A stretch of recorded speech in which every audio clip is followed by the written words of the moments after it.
should be able to hear us. Here we are. Yay, pretty faces, Biggie. Woo! Right. Due to nobody at all, Eddie, we're late. But the overlay's done now, eventually. Welcome to Heavyweight Gaming. We do D&D, lots of D&D, all the time. Tabletop Pathfinders and vampires and other stuff. We've done, what else have we done? Tales of the Loop, Mask, all sorts of stuff. We even did a, what was it called? War Machine. Hordes? War Machine, is it? Hordes and War Machines. Anyway, Iron Kingdoms. They were really good, amazing. Check it out. It's always Eddie's fault, Bardic. It's always Eddie's fault. So we're going to go through some stuff. If you want to follow us on social media, go to Instagram or Twitter or Facebook. Put in Heavyweight Gaming and you'll find us. It's probably just me shouting about when we're going live, what we've been writing about, what we've got planned, etc. So please go and do that. Throw some caramels at you. Brilliant. Today, so that's good for the social. Bardic, whereas he's stop heckling Edward and get the links up, pretty please. So yeah, go check us out on social media. I'll push the buttons underneath the stream and you can follow us there. If you want to come and join us on Discord, please do. Again, the link will be up, or go push the button under the stream. Come and join us. We talk nerd, you'll be shocked. Lots and lots of nerdy stuff. We share books that we're reading. There's art in there from the world of Colossus. There's other art in there just because folk are talented. Yeah, so come and check us out. We talk about LARP, everything as nerdy as possible. Please join us. If you want to join in the thousands of hours that we've previously done, go to YouTube. Look for Heavyweight Gaming. Or follow the links, etc. Yeah, they're all up there. If you can't be bothered watching YouTube, because it takes a long time to sit there and watch 14,000 hours of nerds, then you can do it on podcast. So if you go to Spotify or Anchor and look for Heavyweight RPG, you will see the Fables Among Titans, and you will see When Glory Is Not Enough, and eventually we'll be getting the Carbon 2185 campaign up. If you happen to follow Dice of Beholder on a Sunday, they are also on Spotify. Chronicles of Needham, go check them out on Spotify and Anchor as well. They've got 80 plus nearly 90 sessions up there, so go check them out. There you go. And they also have a YouTube channel. Boom. Sponsors. Officially, Sirenscape. Really cool sound set, ambient, musical, etc. Brilliant stuff. If you like that sensory sort of stuff in your games, whether you're sat around a table or playing online, check them out. They cover everything: storms, fireballs, dragon fights, taverns, caves, dungeons, everything. Go check them out. They're really, really cool. Super proud and happy and humbled that they are sponsoring us, and hopefully we're doing proud. Coyote Grey, what a legend. Chibi extraordinaire. Go to Roll20's Marketplace, check out his chibi tokens. Just put in Coyote Grey when you get there, or follow the link. When you get there, you'll see all these chibi tokens. They're super cool. I think he said there's 1,000 tokens there now. It's ridiculous. But yeah, go check them out. They're amazing. Yeah, go check out Coyote Grey. For maps, officially sponsored by Lucky Bar Mats. I've been for a while. We use their maps all the time. They will be getting mixed into this campaign, as I've seen a couple of their maps that I really like and I want to throw at this lot. They sponsor, the channel basically. We use them on Mondays and Tuesdays and Sundays, and I believe I use one of them in a carbon game, but I can't remember. Anyway, go check out Lucky Bar Mats. They're absolutely brilliant. Super lovely people. They've got loads and loads of stuff released and getting released. So yeah, just keep an eye on them on Kickstarter. Follow their, got their website. They're really, really cool. We're also using in this campaign particularly 2-minute tabletop maps, because they are they're cool. I like them. Some of them are really cool, and I've got some really cool ideas to use those specific maps that they've drawn. Australian lad, and I think there's 2 of them that do it. Really cool. Go check out their website. Not a sponsor, just really cool map makers, and I like the style. So yeah, that is the sponsors, at least for now. Announcement. Instagram got messaged by a fan, someone I've never met before. This is how we know we've made it, kids. They attended the world building talk at the UK Games Expo, and they messaged to say that the talk was amazing and that they were inspired to do their own world building. And it was blown away. It was super cool, and it's all thanks to you lot watching us and encouraging us to build worlds, write about it, and get it out there. So thank you to you nerds playing and you nerds watching. But yeah, we got some. How does the fame feel, AD? I mean, I lost my hair, I grew my beard, I got fatter. You know what I mean? Are you driving a sports car? That's it, you know what I mean? I'm upgrading the Skoda, you know what I mean? Sorry, as I saw you 2 weeks ago, you definitely did not get fatter. I challenge It's accepted. since then. It's been I 2 can get weeks. fatter in 2 weeks. Yay, thank you, Uli. Thank you, Uli. Ah, thanks, Uli. If you want to buy some of the stuff that's related to Colossus, because we got a bunch of nerds around us that are amazing, if you go to DM's Guild and put in Tasha's Heavier Crockpot of Bits and Bobs, you'll get to see the first supplement that Arlott released. A few nerds got together, wrote some really cool stuff. Some artists got together, drew some really cool stuff. 81 pages of it, the subclasses, the spells, there's artwork, everything you lot need. Less than $10. There's 80 new spells in there, one on every page. That's how we sold it, you see. But yeah, it's really cool. It's been out well over a year and a half, well past a year and a half, pushing 2, I think. But yeah, it's 200 copies, maybe more sold. I'd have to check. I haven't checked for a couple of days. But yeah, it's really, really cool, amazing, and I'm super glad that we've got these folk around us that can do this stuff. They also got together, and a few extras, new ones and old ones got together, to do Frankie and Kenzie's, or Kenzie and Frankie's, Frank and Kenzie's Tradesfolk Compendium. Absolute shed load of content in it. There's a big homage to the small businesses and a few Easter eggs to a few Easter eggs relevant to our favourite sponsors. They're all our favourites. I can't believe we've got the word favourite in there. Ridiculous. Absolute unprofessionalism. But yeah, so anyone that's given us a nod, give us a like, and sponsored us, or just given the a bit of love to the channel and what we're trying to do with Heavyweight Gaming is amazing. So yeah, check that out. It's a super cool book. It's what, $12.95 is nothing. I think if you translate that to English pounds, it's like £2. So I'd check that. Volcanus. Pretty sure you just played vampires. Is that Vampire Volcanus? No. All right. Thank you, Volcanus. First time viewer. He said hi. Oh, Well, that was their first time chat, so they've never chatted with us before. Oh, Dylan, fine. Cool. Yeah. So. Oh, lovely. Thanks. Hang on, Sam. What's up? Your friend, someone invited me, and his name was D1C38. Yeah, don't be. Just ignore people. Ignore people. It's fine. You're fine. You'll get over it. So I don't know where I was. Scroll back to the chat. Scroll back to the chat. Traders Compendium. Go buy it. Hello, Volcanus. Thanks for the bits. Charity stream we've got on the 30th of July, which is being dungeon mastered by Eduardo, aka Mr. Valentine. We're in Colossus. We're on the other side of the world. We're up a mountain in Furia. I hope, because that's what I've said. It might be just on a snowy hill in Viconia. But we're doing it for the Jerry Green Dog Rescue, and it operates 4 centres across 3 counties. Their centres are in Lincolnshire, Yorkshire and Nottinghamshire. They work hard to rescue, care for and rehome stray, abandoned and unwanted dogs, and they help them find their forever homes. So help myself and Eddie and the party we've got together to raise Samson. Sam, please be quiet. We've got to raise Sam. We've got to raise Sam.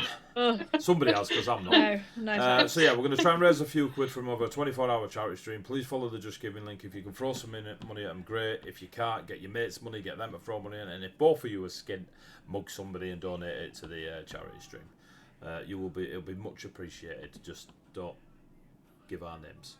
GSCon. GSCon is the weekend after in Manchester. The link will be up, I'm assuming. There you go. Do you fancy playing with Heavy? That's me as the DM. I'll be running a 5th edition D&D one-shot at the GSCon in Manchester, 6th and 7th of August. Emrys, who plays on our Tuesdays, Jade, she's a streamer and she's sponsoring the GSCon as well. So if you use her code, Emrys10, you'll get 10% off your tickets. We have a massive seminar room. I saw the floor plan today. It is like full-on university.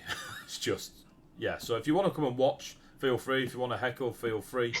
It's being hosted at a university, isn't it? Like that. Yeah, it's not weird that it's a university. No, but it was for the description. If I'd have said the university cleaning closet, you know what I mean. So, so come and check that out. You can actually, all the Fables Among Titans lot will be there. So yeah, so come and check them. And we'll be doing a one-shot on the Saturday that Jade's trying to get me to stream, but we'll see about him. Reruns. Rerolls. If you want rerolls, you can't have them. But if you want to give the players rerolls, you can throw in 200 bits and they get a reroll. They do you feel sorry for the adventurers? Monkey face. Donate 200 bits / cheers to give the party a reroll. They can't be used on the DM or death saving throws. They don't roll over to the following week. But there's no longer a cap. So if you want to throw 100,000,002 rerolls at because you know that was some gentle comedy right there, then you get to do so. If you are a horrible sadist or a glorious sadist, you can send in 500 bits. And I get a reroll, which is basically me just going, you know, reroll that 20. So yeah, that's that. Anything else, Ray? I think so. Right. Your conscience is off now. Also, merch. We do have Just do merch. it. If you go to Redbubble, yeah. If you go to Redbubble, come on, you absolute search engine, you. Oh, I swear there was one for it. Mel. I don't know if it is there. Yeah, it might be a Mel question. I don't know if there's a merch one. Oh, Mel, for goodness sake. Have you put merch? The word merch?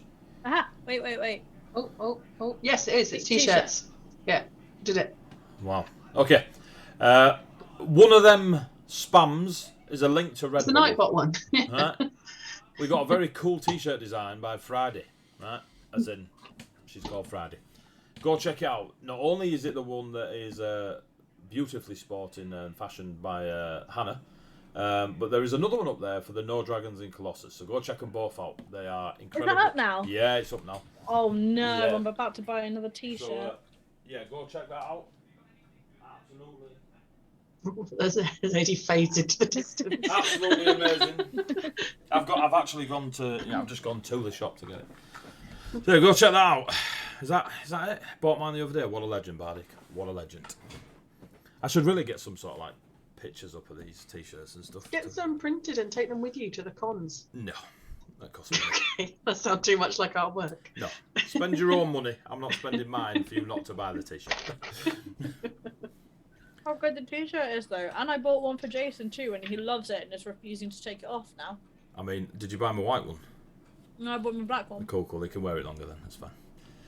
You don't want to be wearing white for too long. Right, so. I'm gonna wear this until it falls off of my body. Yeah, just becomes a. Anyway. What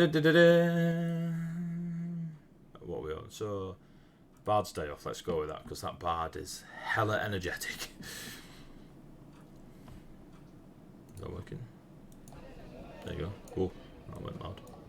So, we are in, I think, the town of Clei. The party are there to attend the Feast of Stars, which is based around the belief that every star in the sky is the light of a soul. Oh, Etorians. Hopefully you can all hear the lovely music. Rich, you'll have to wait. So, you're in Clei. You are aware that Glatonius, the patron of the feast, is chilling out in a villa at the top of the hill in this town. You had the brilliant idea of scoping the place out, doing a bit of recon. I mean, it's good. As the Special Force elite adventurers you are, you stood 20 feet away, which will always be repeated until the end of this campaign. Incognito, looking just like the fisher folk of the town in your breastplates and pink dragonborn and your Viconian blackbeards and the dark fae and the half-robot and the many faces of Velt Tumbleweed. Aetheri was turned invisible and sent over the wall, where they discovered a bald creature with no eyes and no ears. Aetheri has assumed it is a lizard. God be damned, they'll Sirenscape's not a bit have loud, apparently. Sirenscape's a bit loud. Yeah. I think it's Mel's sensitive ears. And the fact that Leave she's got Mel a alone. good headset. Yes. I need to get a better headset. I can't hear shit. What? Exactly. So, running away from the sniffing creature, Aetheri ran up the wall, not literally, just alongside it, stamping on the stones as loud as they possibly could, looking into a window and seeing the sister of their clan leader, Lady Akiku, Summer's Wrath, having a word with a nightshade-skinned elf. Knowing they were going to get up to Rudy's, Aetheri ran away. You know, got to be polite. Ran up the northern wall, looked in the window and saw Glatonius having a feast of frogs and snakes and rats. half alive, cooked, bubbling, pus everywhere, dripping off the tongue into Althea's mouth. Some of that may have been exaggerated. Why'd you make me suffer like this? Because you bit. Not even If you'd started yet. kept quiet last week, I'd have never have done. Etheria then, again, not wanting to intrude on a meal out of pure etiquette, ran away, jumped over the wall, and returned to the party. The party then went into town to discuss what had happened. Some other stuff happened. Bjorn went and got pissed. You know what I mean? If you're going to split the party, just mind sweep and take every beer going. You have spoken, you got a child to deliver a letter, beautifully crafted by Velk, to what you believe is Gunnar, the Viconian that is part of the troop that went through Ravenholm and did terrible things. Confirming that it was Gunnar, you all ran after Gunnar through the crowd in single file. It was wonderful, and as expected by the elite special forces that you are. Althea then decided to set herself on radiant fire. Velk jumped in and threw a load of special effects around, distracting the crowd, while Althea finished her performance and everyone clapped. The round of applause shook the very town of Clei. And then Fairs was like, that's very nice, I'm off into the villa to have a conversation with the man I want dead.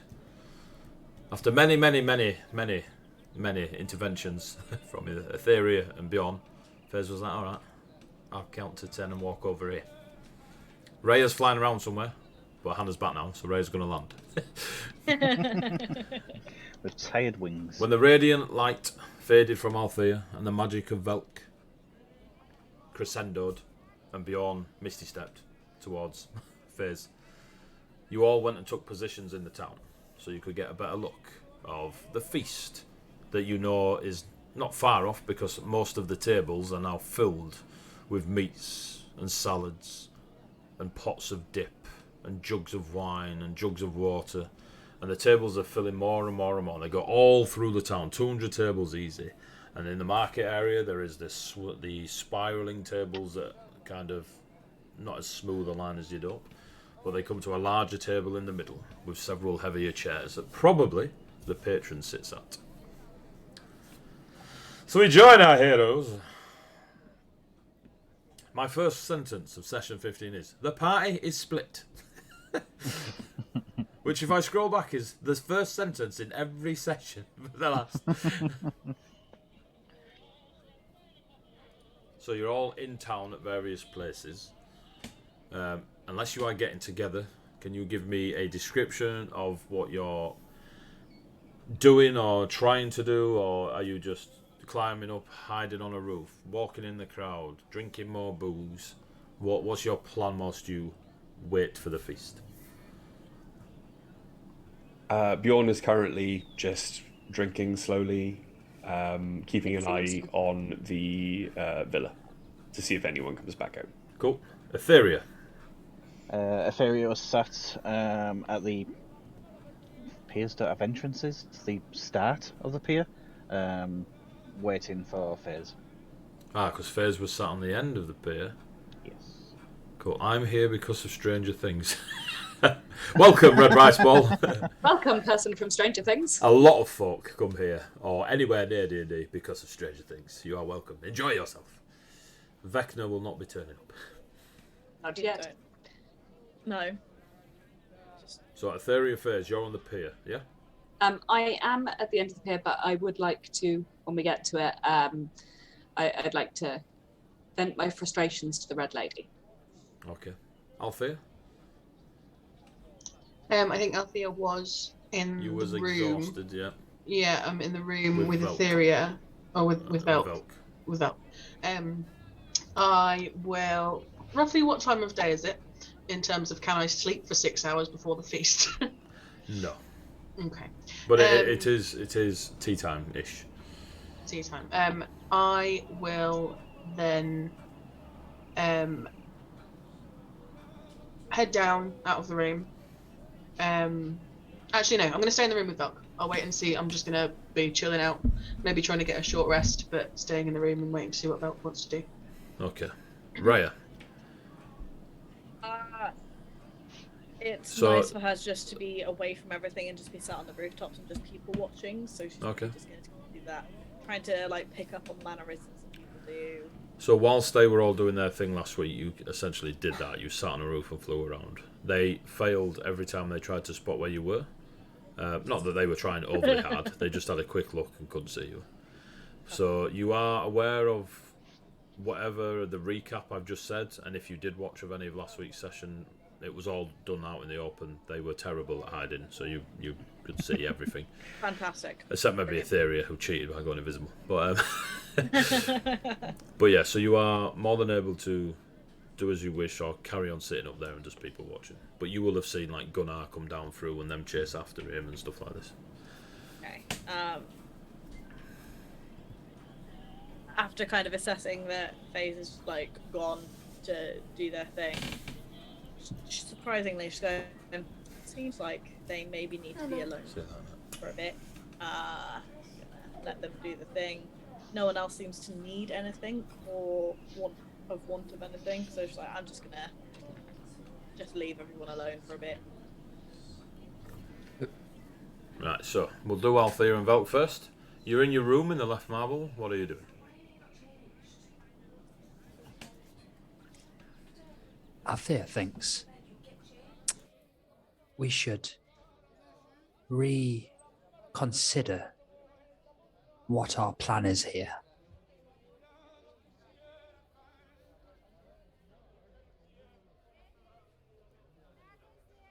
He's gone.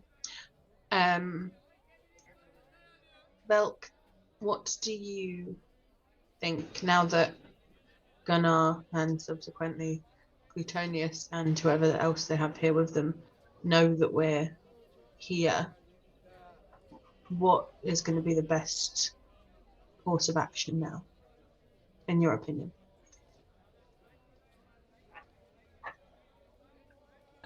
Althea believes that the party should now try to twist what is a disadvantage into an advantage. How can we make it an advantage if we don't even know? They could have that whole, like, FaZe said there was a troop of them. We're probably outnumbered. And they've got Rathian and this summer clan leader person that Etheria mentioned. Like, there's just pieces of the puzzle. We don't have enough to give ourselves an advantage. There's too many what's the word? Too many factors, too many, values that we're not in control of. Althea considers options to narrow down those factors. Althea considers how to perhaps use the fact that her adversary is now well aware that she's here. They know that we're here, so they're going to be on edge. So it's not going to be as easy to get them on their own to talk to them. But they possibly don't know why we're here. But Plutonius has seen it before. I don't know. Althea thinks about if she was this adversary, what would she do? Leave. Maybe they're going to try and leave. But considers that they still have to save face.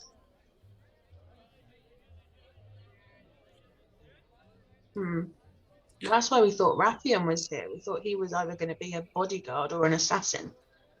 So if her adversary is trying to, or going to need to save face, they're going to want to deal with the problem that she poses as secretly as possible. You think they're going to try and, they're not going to want to have this out in front of everyone. Maybe we can convince them to just have a conversation before or after the feast. They're not going to want a fight in the middle of the marketplace at this thing that they're meant to be hosting. Or provide them an opportunity in which they think they can deal with it in quiet.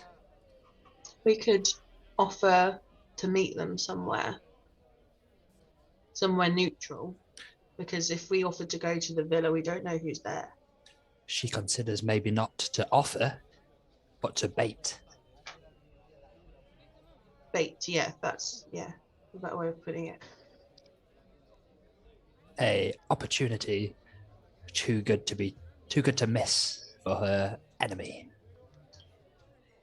Let's go and talk to the others. And she just takes Velk's hand and leads her outside.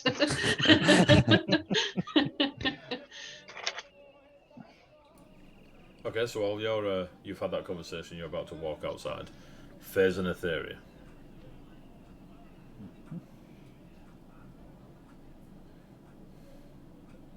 So I'm sitting at the end and staring at water, and I'm going to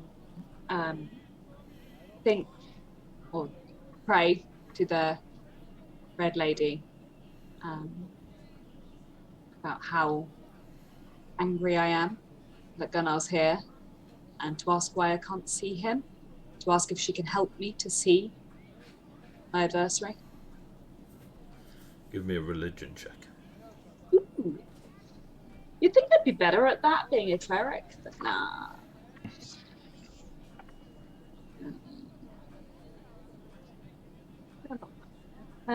18.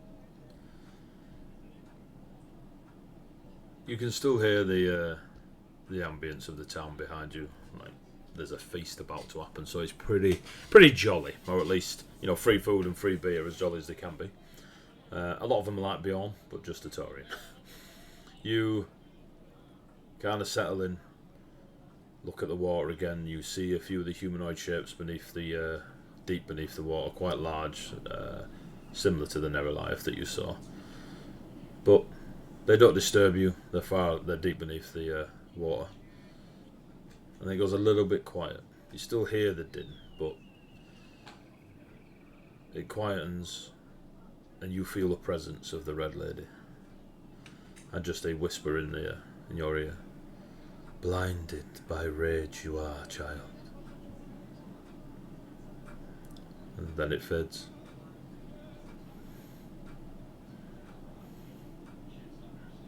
Not as helpful as you might think.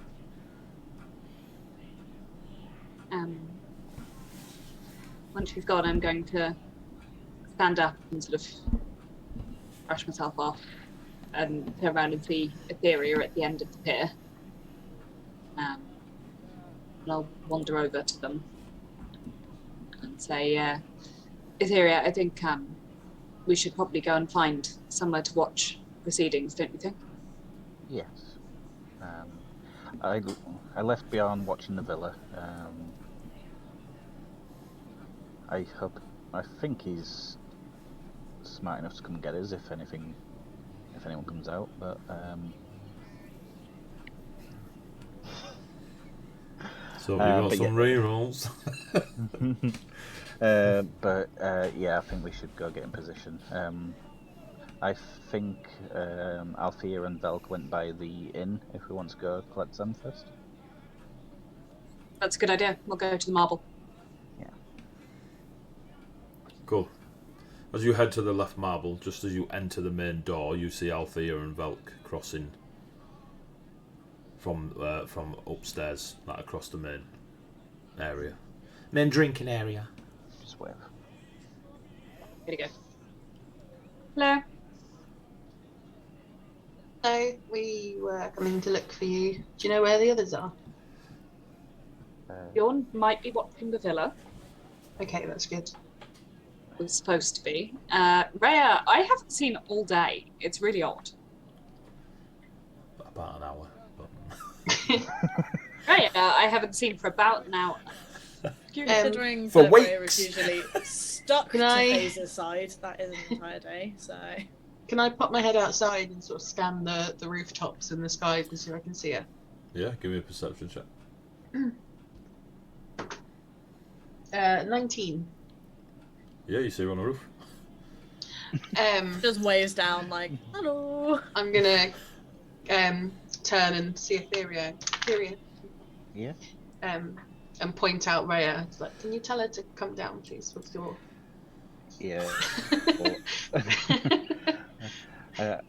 I'll cast a message.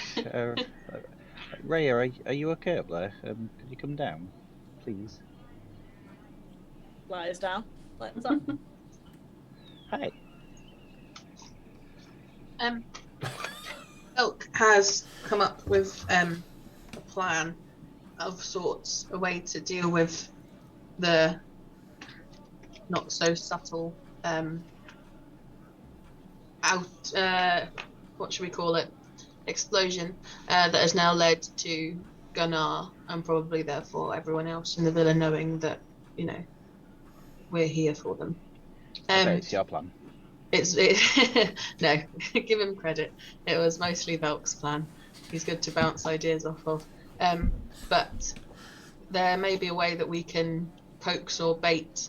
I'm thinking maybe Gunnar out of the villa to talk to us, with the threat to Glutonius of ruining her feast.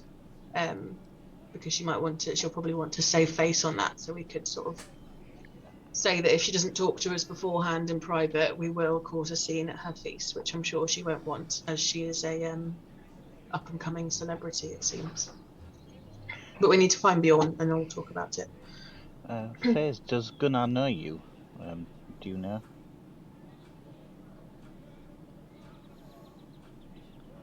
I couldn't even see Gunnar. I don't know. I don't know if he'd even recognize me. Last time he saw me, I was half the person I am today. Was he called Faze before, do you know?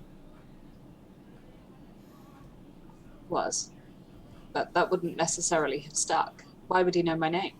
I don't know, I was just thinking I could send a message into the villa. I mean, he might know my name if he was given information about the hit. The way he ran from when I lost control, he started running from the, running up to the villa. He's shaken at least, whatever he thinks is going on. If And there I'd was. if I hadn't have known you and I'd have seen you following me on that path with what happened to you then, I think I'd have run. You did look a little like a firework. Very cool. We don't really have much of a way of knowing what he knows about us. No. But if we can convince Glutonius to, this is assuming that Glutonius is in charge and she has sway over him, if we can get Gunnar or Glutonius or both of them to talk to us before the feast, that might be preferable in case anything nefarious is planned at the feast.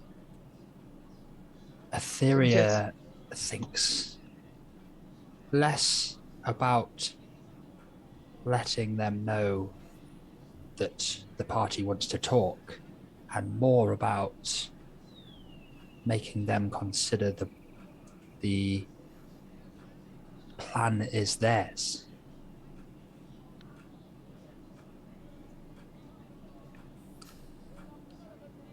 A thought rushes through Epheria's mind of Gunnar thinking he has one up on the party, spotting one caught out and thinking he can deal with it. I don't know how I'd give him that idea. I'd be like, Gunnar, come out to play. He spotted me. I could bait him. If he thinks that for whatever reason I'm after him, I don't know if he saw the rest of you. Etheria thinks about how the child that sent the message for Bjorn could turn sides and offer Bjorn out as the individual who was trying to gain information.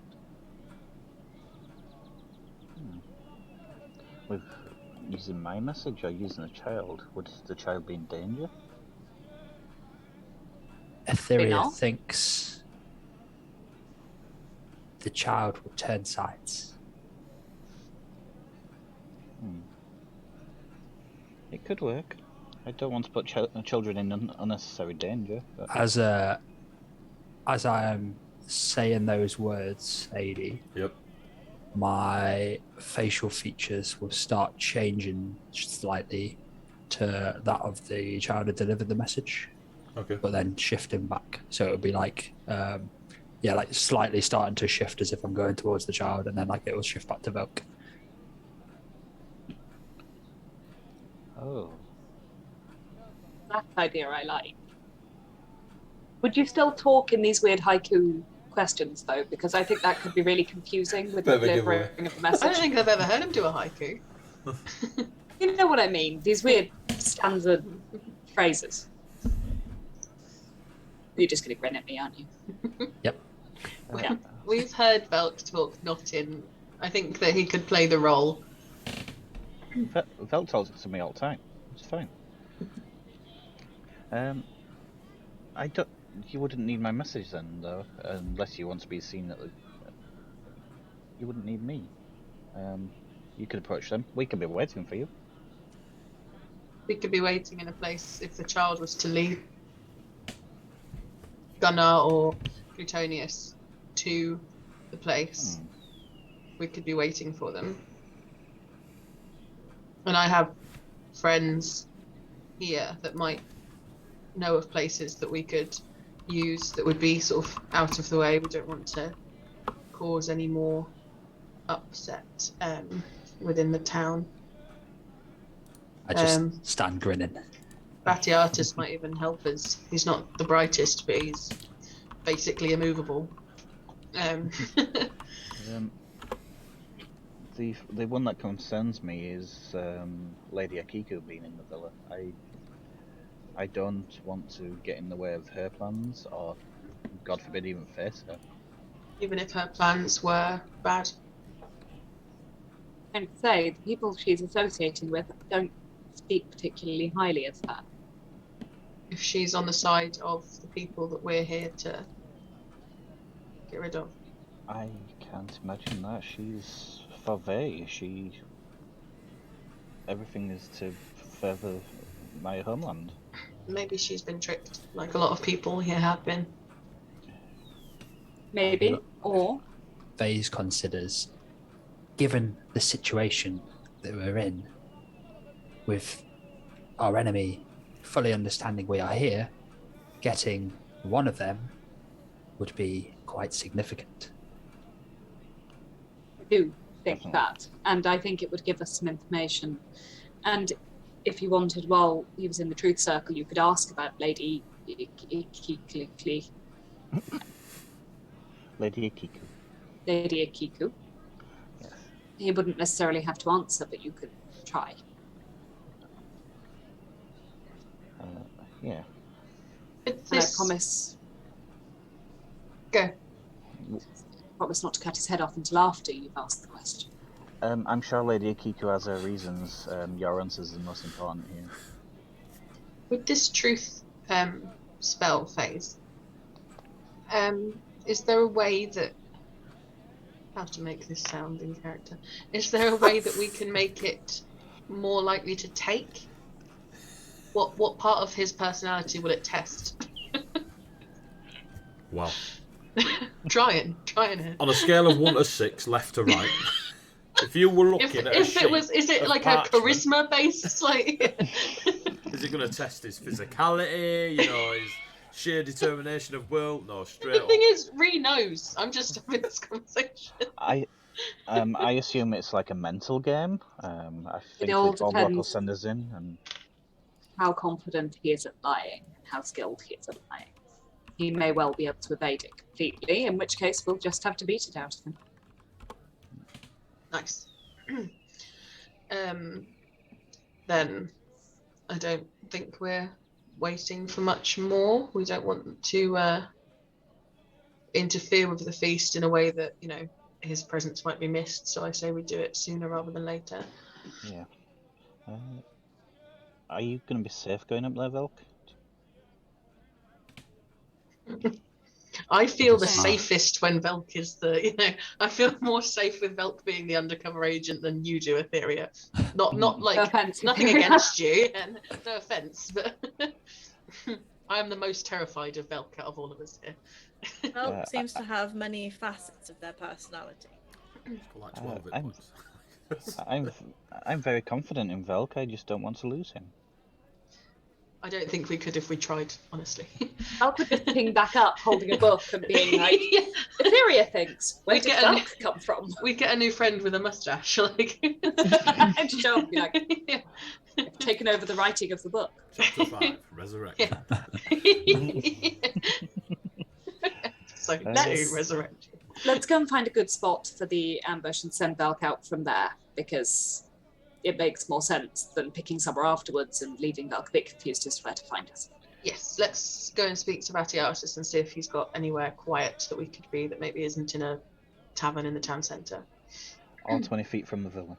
Or 20 people in the villa. Sure. Looking round, is Batiatus in the bar?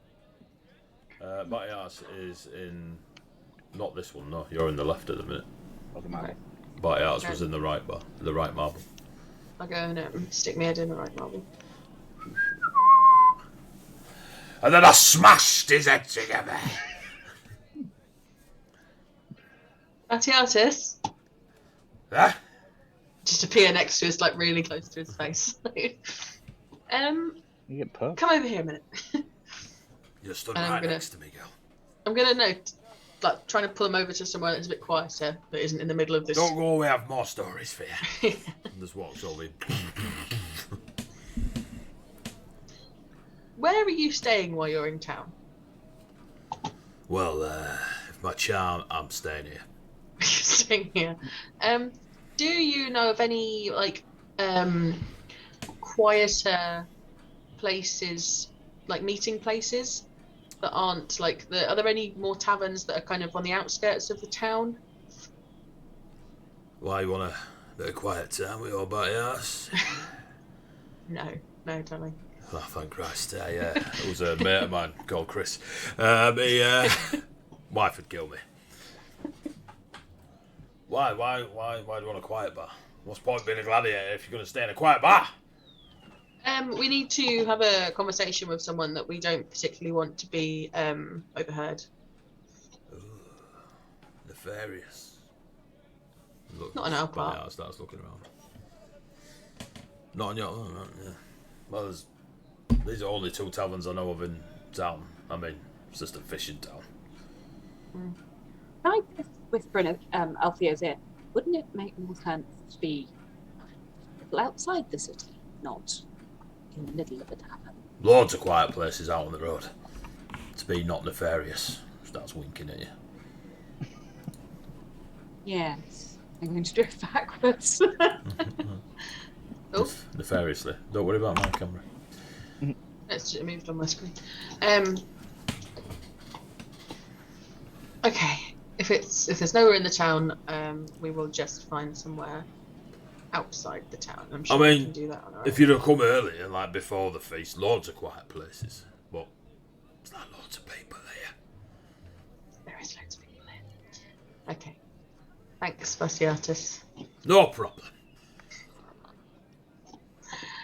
And I'll go back to the group and say, yeah, there's nowhere in the town. We'll just have to go to the outskirts.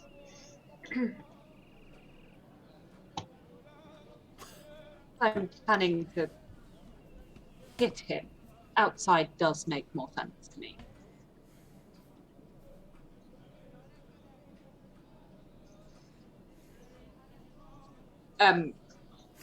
Anyone? Well, should we go closer to the villa or further away? Probably further away, right? But is Velk going to be able to leave him there without suspicion if we're too far away? Probably not. 25 What? feet. Did you say there was a pier? Yeah. Is there a beach? Is there like a underneath the pier, or is it just straight out to? Straight out. It's a Just beach straight out. out. It's just fishing. Okay. So it's there not, were a lot of the Neralias. Oh, okay. No worries. I'm going to Um, point to where I think Bjorn is. So, hey Bjorn, Did you we walk think... out the bar and point, or are you doing it from within the bar? I don't need line of sight on the message itself, do I? You tell me. I don't need line of sight on the spell. I need line of sight on my Okay. psychic stuff. So Bjorn, we're planning on trying to lure out the Gunnar. How are you doing up there? What's the range on it? 120 feet. You hear nothing, Bjorn. Damn, I'm that far away. Where are you, Bjorn? You're stood at the. You took the place where Capable was, weren't you? Yeah. Yeah. So yeah, you're more than 120 feet from the bar. No worries. I'm like across the other side of the town square, yeah. massive, huge town square. Yeah. Well, not massive, but yeah. Yeah, I've got an image in my head of this being this tiny little place. It's more than 3 buildings. Yep. My bedroom is like 5 feet. It's not. It's like 10 feet, but I think we need to tell Bjorn, guys. He's still up there. Why don't we go up Bjorn and head up past the villa further, out of the town, and find somewhere there? Is it wise to even walk close to the villa if people could watch us literally leave the town and then the boy comes and leads them in the same direction that we've walked? Bjorn's already up there.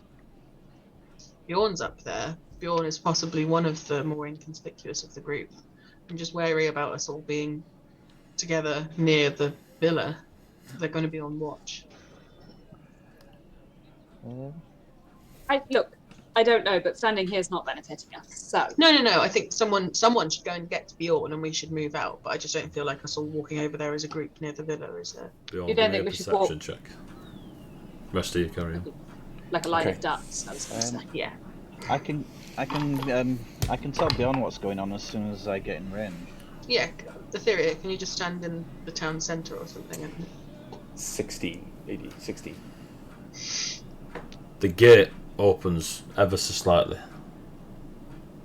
and out runs a little creature, rat size. Comes towards you. As it gets out of the gate closes again. Rat runs up to you. Just sits in front of you, and you can see that its flesh is kind of burnt and a bit bubbled and blistered. And it just sits in front of you, squeaking, a real like dry horse squeak. And then it begins to beat its own head into the ground. And then it becomes lifeless a moment or two later.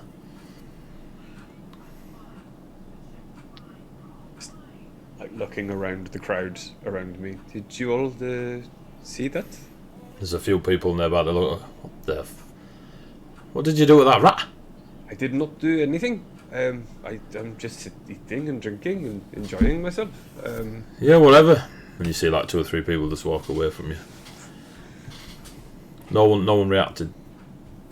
Okay, I'm gonna poke the rat with like a stick or anything. Is there any markings on it? Anything? It's got a tattoo with "I love cheese" on its shoulder. Do you know what I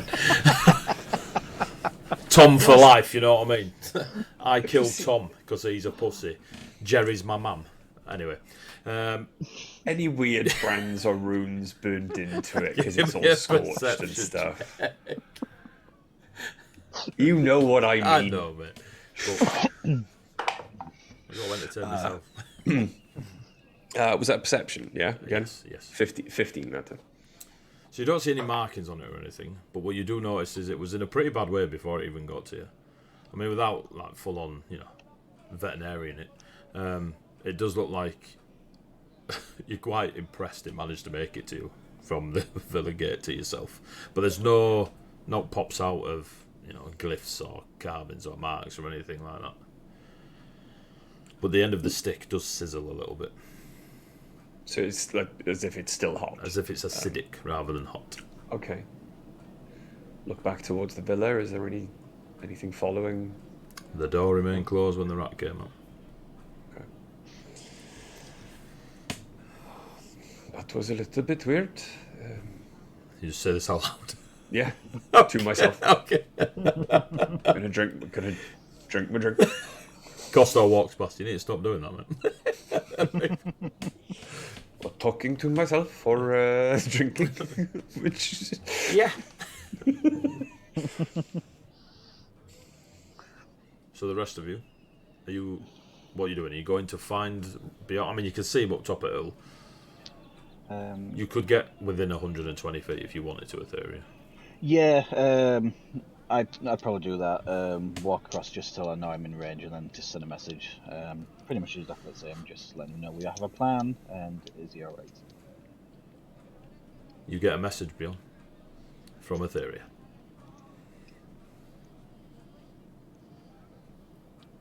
I am fine. Do you need me to come back? Do we want Beyond to come back down? Yes. Is this a spell slot every time you cast this? It's cantrip. Okay. I was about to say this is. Yep, burning my spells. And then go into a fight. Yeah, it's definitely a cantrip. Is it sending's the spell? Yeah, okay. Yeah, I think it's level 3 as well as sending. Ooh. Yeah, it's a big one. Yes, please, Bjorn, if you want to come back down. We kind of have a plan. Okay, I will be down in a moment.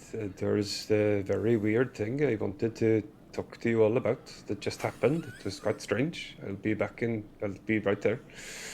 And on the way back down the hill through the crowd.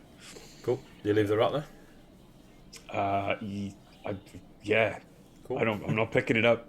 Just like, It started like burning a stick. I'm not picking it up.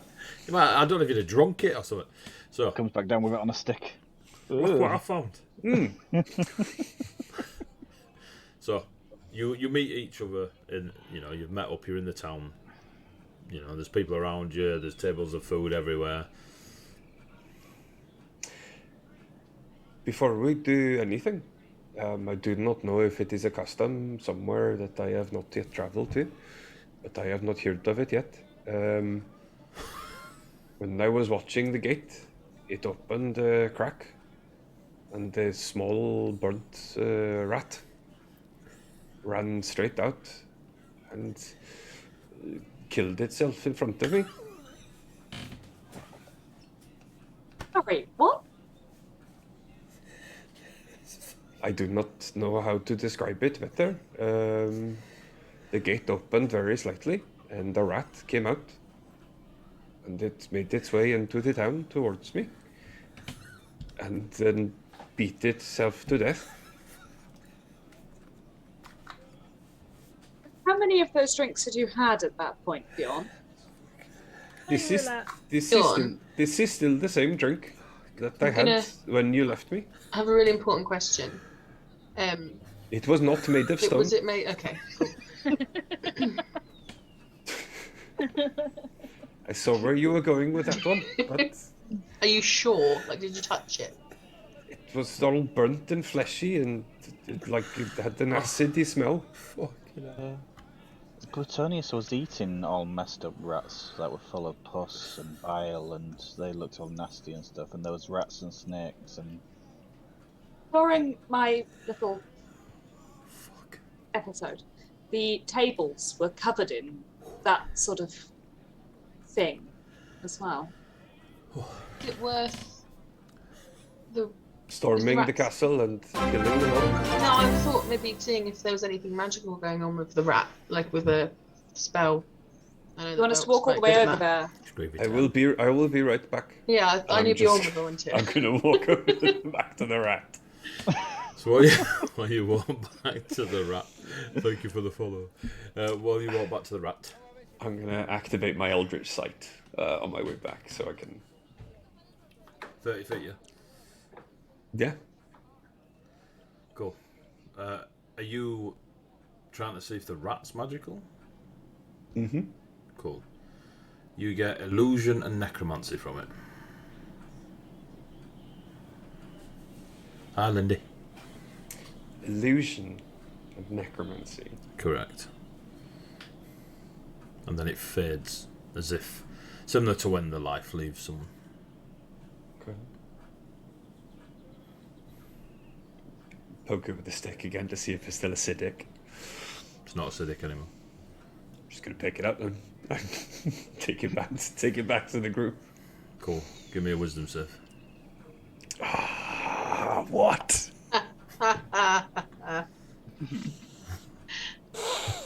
If Bjorn turns into a rat, I swear to God. It's like shooting fish in a barrel, mate. if the only thing in the barrel is fish.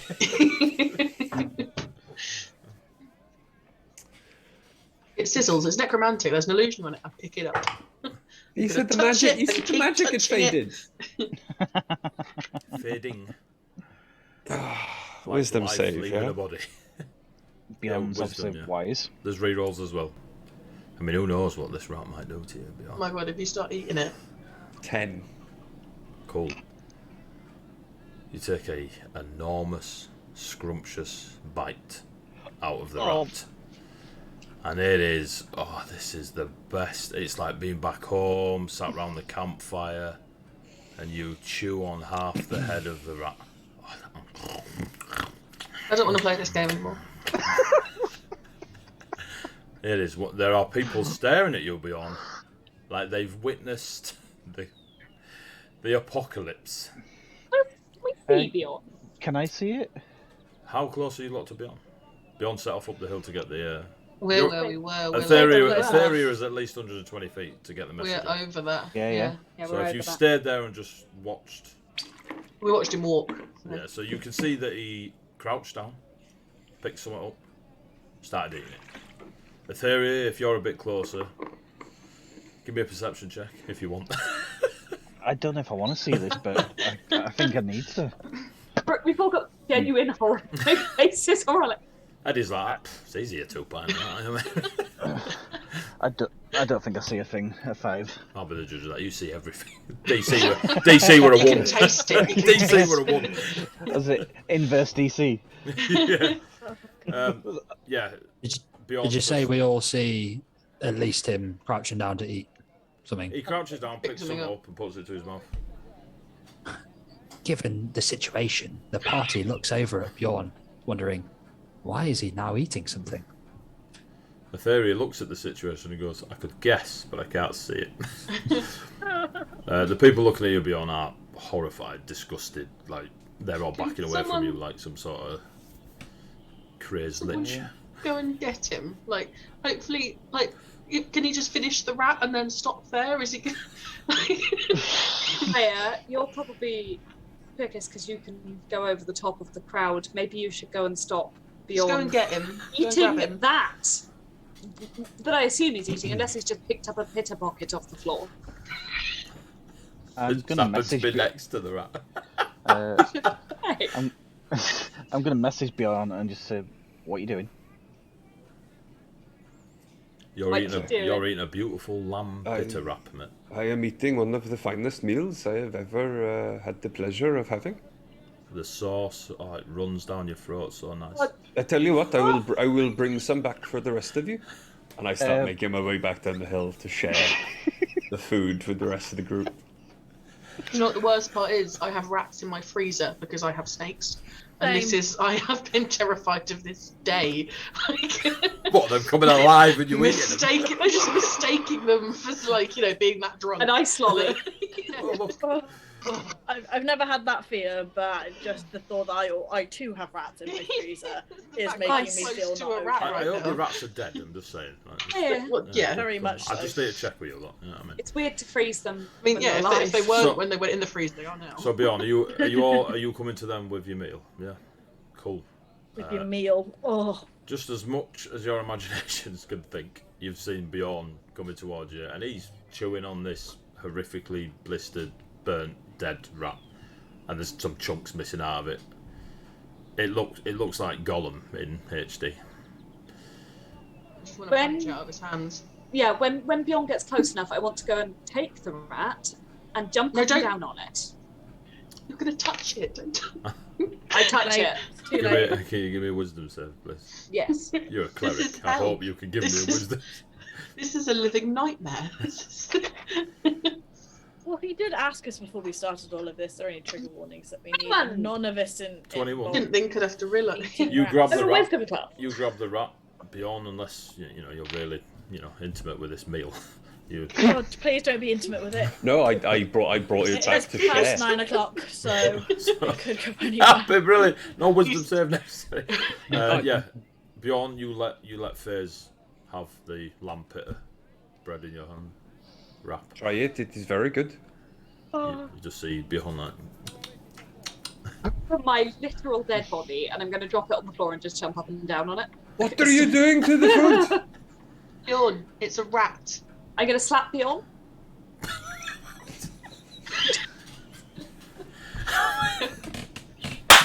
As the party watches on, they go, I think FaZe has been wanting to do that for a while.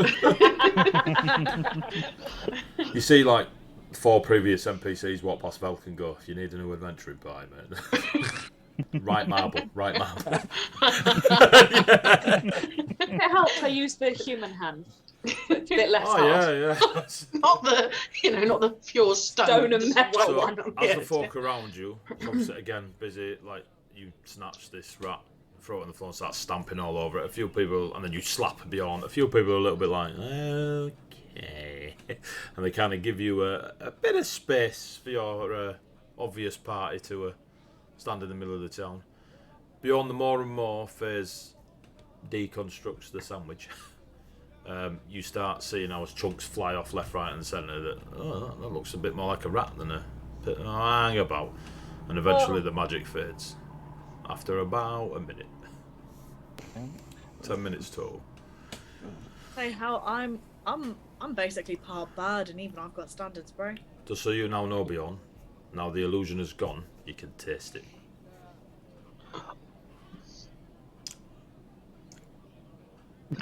No, don't stop. This is not, to be fair, the worst thing I have eaten. The worst thing you've Darling, stop it. However, I am going to get another drink. When Bjorn sat down and had a meal with Glutonius, Or it was actually food. Do we know it's actually food? I don't think I want to know at this point. Bjorn, did you get any kind of reading when you looked at the thing before you started, chewing on it? Did you get a chance, or did you just think that looks delicious? It seemed to be infused with necromantic energies and also some illusion.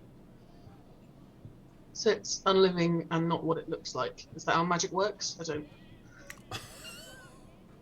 Yeah. You were like, did you get a chance to look at it, or just pick it up and go, delicious? Like, you didn't even get wisdom saving throw. Yeah. I'll just roll for it. Allow me a bit of that. I think perhaps the illusion was when I picked it up. I thought it was delicious food. What's the necromancy, Bjorn? Where does the fact that it's unliving? Well, so when I touched it, I felt something, but it didn't affect me the same way. This rat was in a shit state. It did not really look in the best state when it came out. There is perhaps the necromancy was used to control it and send it to me. And then it died again. I do not know. It is much worse way than Etheria sends messages, but perhaps it was a message. Yeah. It's definitely been picked up by Michael.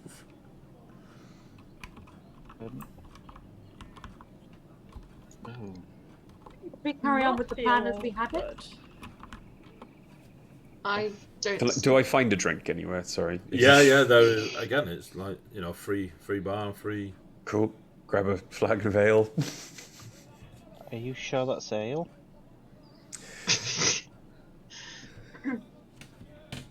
Not anymore, but Doesn't want to know. I'm just gonna drink it anyway, and then spit it all back out to try and wash the taste out of my mouth. You feel like chunks of flesh and bone just like spit out as you. Stop it. I want to stop pulling this face, but it's like welded onto my face. I can't. So you all had the plan? I thought we did. I've kind of forgotten. I think we still have to do it now more than ever. If there are rats that people are eating, you said that Glutonius was eating them as well. Rats, frogs, and snakes. Etheria. Yeah, she was eating rats, frogs, snakes, all in condition like that with all the... some of them were like half alive and stuff as well. They're squeaking yes. and moving and... It's disgusting. Plutonius might be being controlled just like Bjorn was. I'm not so sure. I You think can't Plutonius stop is the eating them. source. Maybe, yeah. I mean, but either way, we need to focus on Gunnar, I think. The weird blind creature that tried hunting me was cooking them in the kitchen. I reckon if that was actually the ultimate bad guy and it's just controlling Plutonius and controlling everything and it's actually this little sightless sniffy I'm not lizard. writing it off currently. One of Elk's characters. Have you ever seen him in the same place? How do your powers work, Vel? Can you look like a rat when you go to see Gunnar? A delicious one. And make you look like a delicious rat, please, Velk. We don't kink shame. We do when it's this. we do when it's this. This is our line on the channel, okay? Iria thinks they could surely befriend one of the rats. I don't think we want to. Why don't we stick with the original plan? Not it for friending a rat. Not me. Why don't we stick with the original plan? Let's go a little outside the city. I think we should go closer, though, because I'm worried about Velk going in. I think we should go closer to the villa. I'm worried about Velk going in with no supervision. No offense, Velk. That's not quite what I mean, but no support. That's the word I'm looking for. Yeah.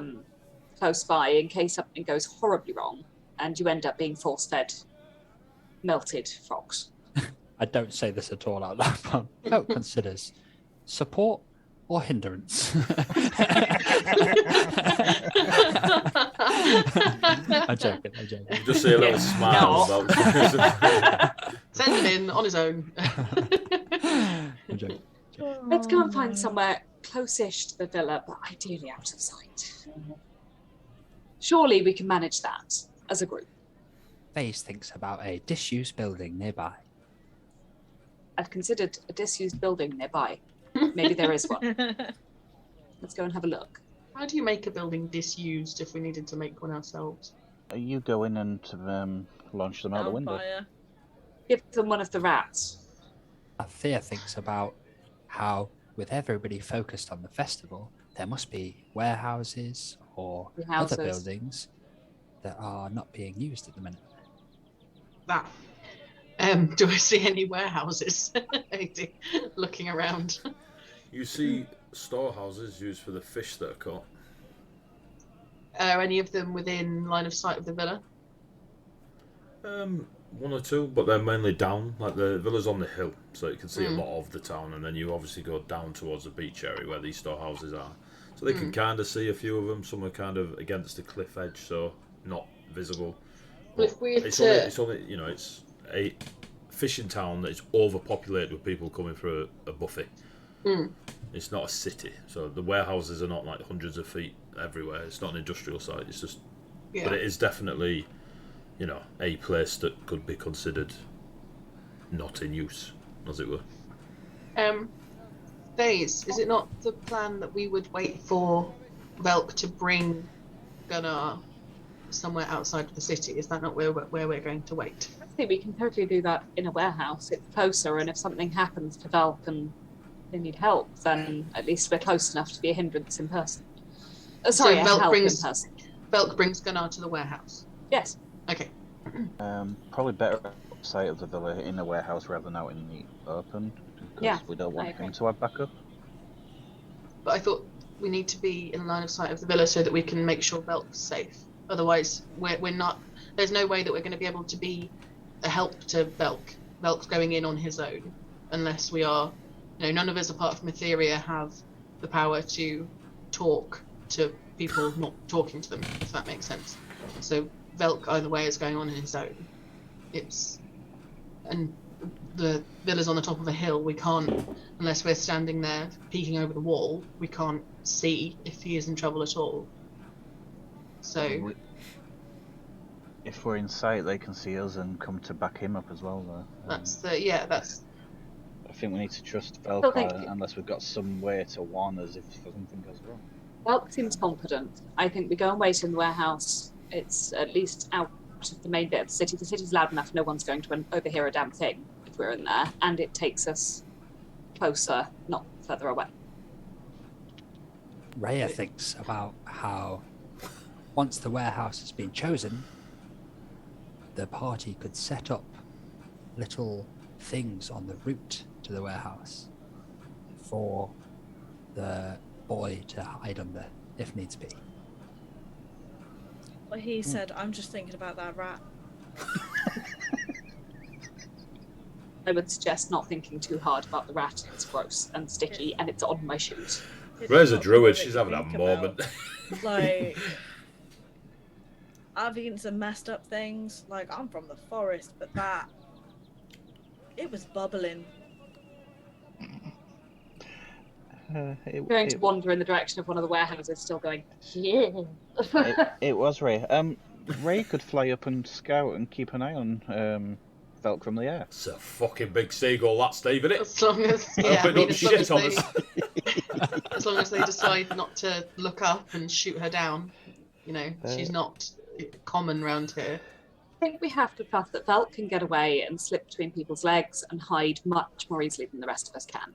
He has the ultimate disguise. He's just revealed to us that he can literally change his form. If he needs to pop round a corner, I'm sure he can come back out looking like someone else. Like he's only just Exactly revealed it. He's never done it before. Anybody who's ever played Grand Theft Auto, all you've got to do is drive in, get the spray tan. It's got a 5-star, wouldn't it, Neville? Walks into house, sketches arrived. That won't go well for them. That kid's getting stabbed. Let's We go need to the warehouses. Yeah. So everyone but Velk is going to the storehouse, or Velk, are you needing somewhere to do your makeup? Velk needs to come with us to know where he needs to bring the person. Okay. I'll be following. So you make your way down to the beach area. It doesn't take you too long.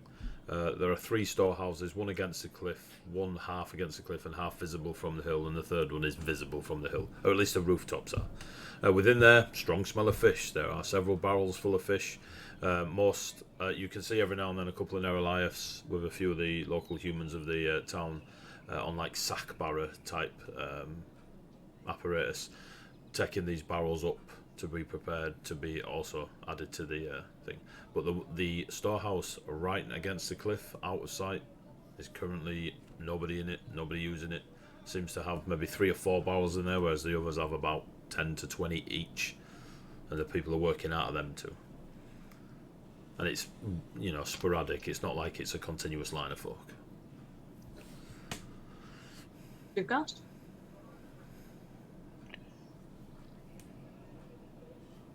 It's like cock. So you are... Well, we can go. There's 3 options we have here. One doesn't look like it's being used as much, so let's head down there. Cool. Do the Neroliaths do we get any attention as we're walking towards the warehouse? They don't appear to care, but Okay. your experience so far in the town is there are other folk, like I said before, coming up from Buxy Bay or just in general for the feast. So every now and then you might see another Dragonborn, you might see a couple of the Escravai Elves or the Grey Orcs, or there are a plethora of people, even Taurians, the Gnomes, the Halflings and such. There are folks in and about the town. It's an overpopulated fishing town at the minute by a lot of visitors, a lot of tourists, as it were. And the Neroliaths just look at you like they've seen it 1,000 times. You get the feeling that folk are just generally being tourists and going, "Oh look, a sea giant." So they kind of don't care. They just think you're sightseeing at the minute, or it appears that way. They're actually assassins. Okay. Then we'll, as we go in, as we reach the door, can I pull it ajar and just check there's no one inside? It's already like it's a like barn doors that slide open rather than pull open. They're kind of Right. just open enough. They're probably about 5 feet open, maybe 15, 20 feet full width, and then inside there is 2 or 3 barrels of fish. Right. And the floor is obviously stinky and wet, sand and hay and stuff. Stinky. Is it just one story? Yeah, it's just a large shed essentially, but a very large shed. As we go in, I'm just going to turn to Bjorn and say, by the way, this smells like your rat. And go into the door. I think that is very insulting to the fish, to be honest. Let's see one fish like that. These would taste better, I think. Definitely. So you're in. Velk is. Go on. Oh, sorry. I I was was just gonna going to say you're in the shed. Yeah, I was going to turn to Velk and say, is there anything you need from us before you get going? Is there anything we can do to make your job easier? Stay out of sight. Stay away. Not exist. Not Yeah. be here. Just gonna leave the town. Go get me a rogue, a ranger, a paladin. It's just off. Yeah. You're all sat in this warehouse thinking I'm coming back. For the next 4 days. It's gone wrong way. Yeah. Rhea and Bjorn consider laying down some things for the boy to hide behind if things go badly on the route. Right, kicks over a bin. Bins. I think on the route between here and the villa, Raya, not in here. Oh, I will follow Velk part of the way and try and provide them some hiding places on the way back. Althea thinks when they arrive here, the party shouldn't all be inside. Some of the party should follow up. Follow up, as in wait outside and follow them in and be behind them. I Okay. smile. Yes, we'll make sure that we're in workable and smart positions for when you on your way back. I will make sure, Bjorn, that we are in workable and smart positions. How big is the warehouse? Probably 30 feet from in length, but against the cliff. Maybe 30, again 25, 30. It's just a bit bigger than the sliding doors themselves. What are the doors sliding? Like Yeah, the they slide. great they slide. sliding ones. Yeah. And are they both open? They're only open about 5 feet, so you can walk single file. Yeah. And they're very, despite the size of them, because it's about 15 feet high is the thingy. They're on like a real loose pulley, so you can But just they're with your only hands open about kind of 5 just feet. push them. Yeah. They're I'm not going to heavy. leave them. Yeah, leave them open about 5 feet. I was going to close them a bit so they're open. And layout inside, is it relatively open? How many barrels, that kind of thing? There's 3 barrels of fish. There's a couple of shelves and another barrel that's got fishing rods and fishing spears in it.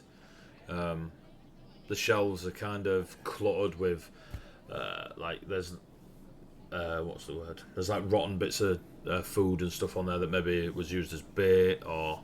But the fishing spears, there's about 5 in the barrel with 2 rods. Are there nets, Eddie? Yeah, there's 2 nets just hung up on the wall. Okay. Going for the old school, like catch them as they okay. Oh, yes. As they're all looking around, like trying to get a feel for the warehouse and stuff like that, I'll wander outside and like round the corner slightly.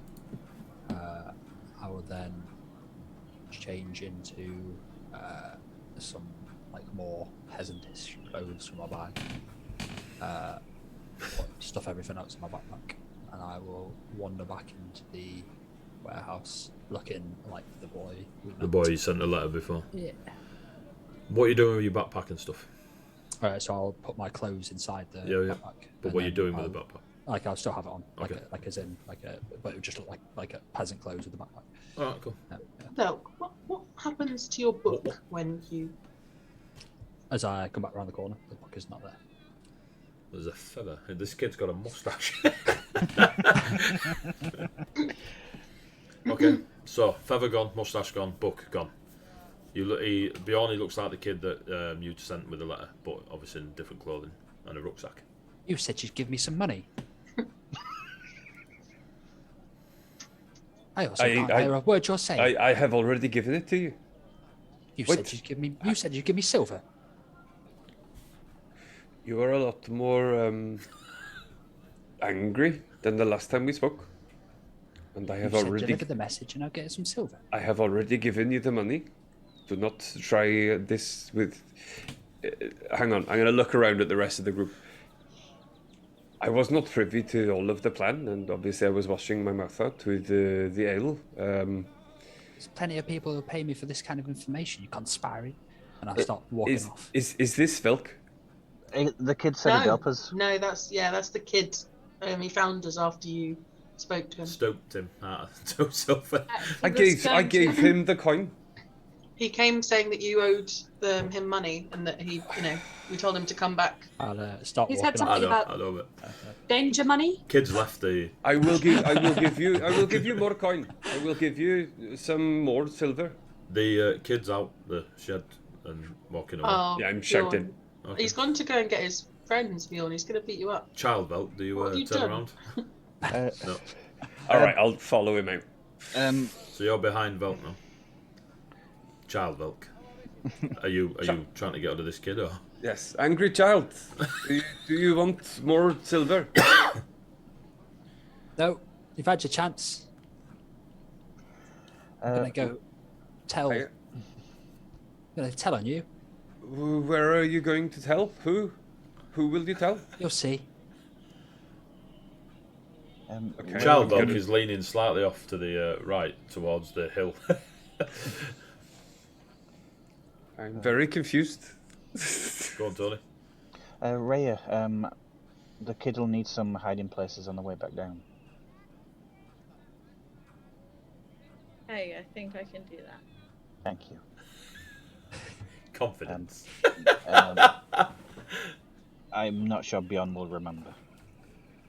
My classification of a hiding place and someone else's classification of a hiding place might be quite different, but we'll see. Bjorn thinks he's twigged to what's going on. Maybe. It's up to you. It's beyond your character, mate. Or Velk's, we don't know.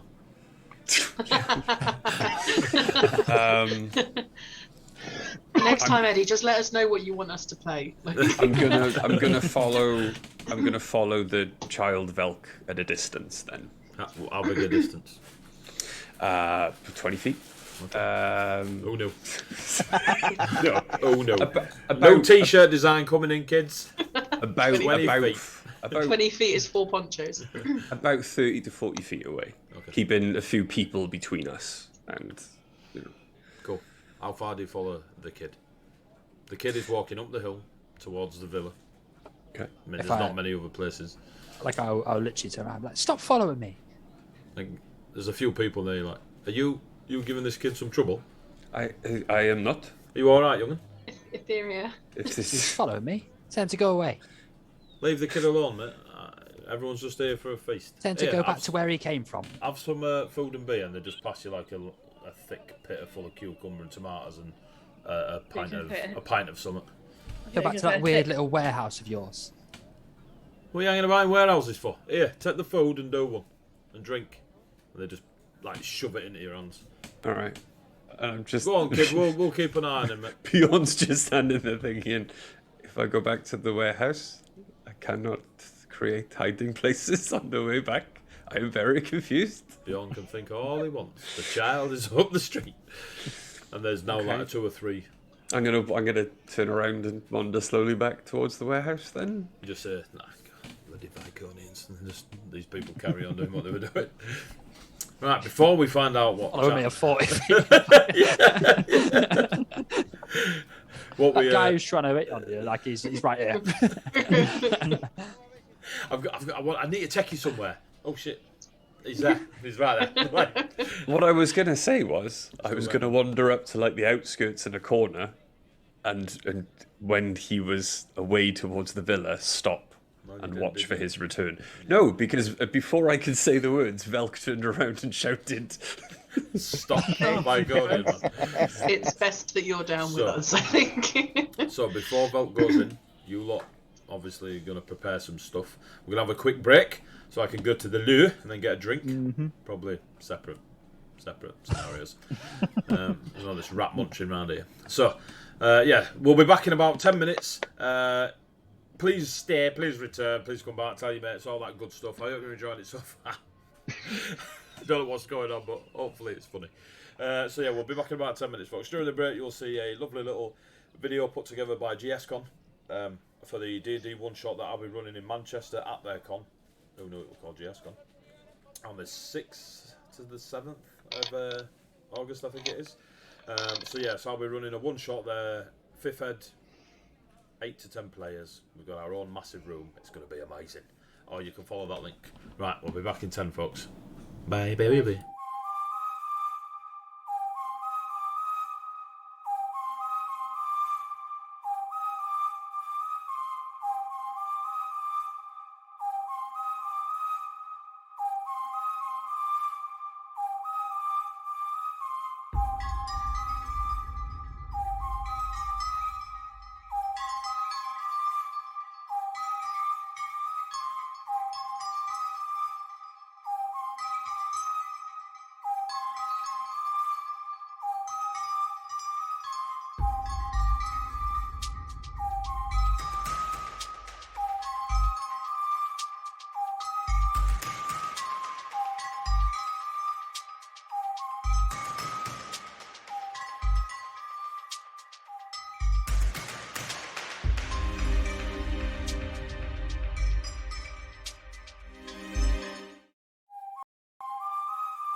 Hello, we're back. I don't know why I expected the chat to return the hello, but Hello.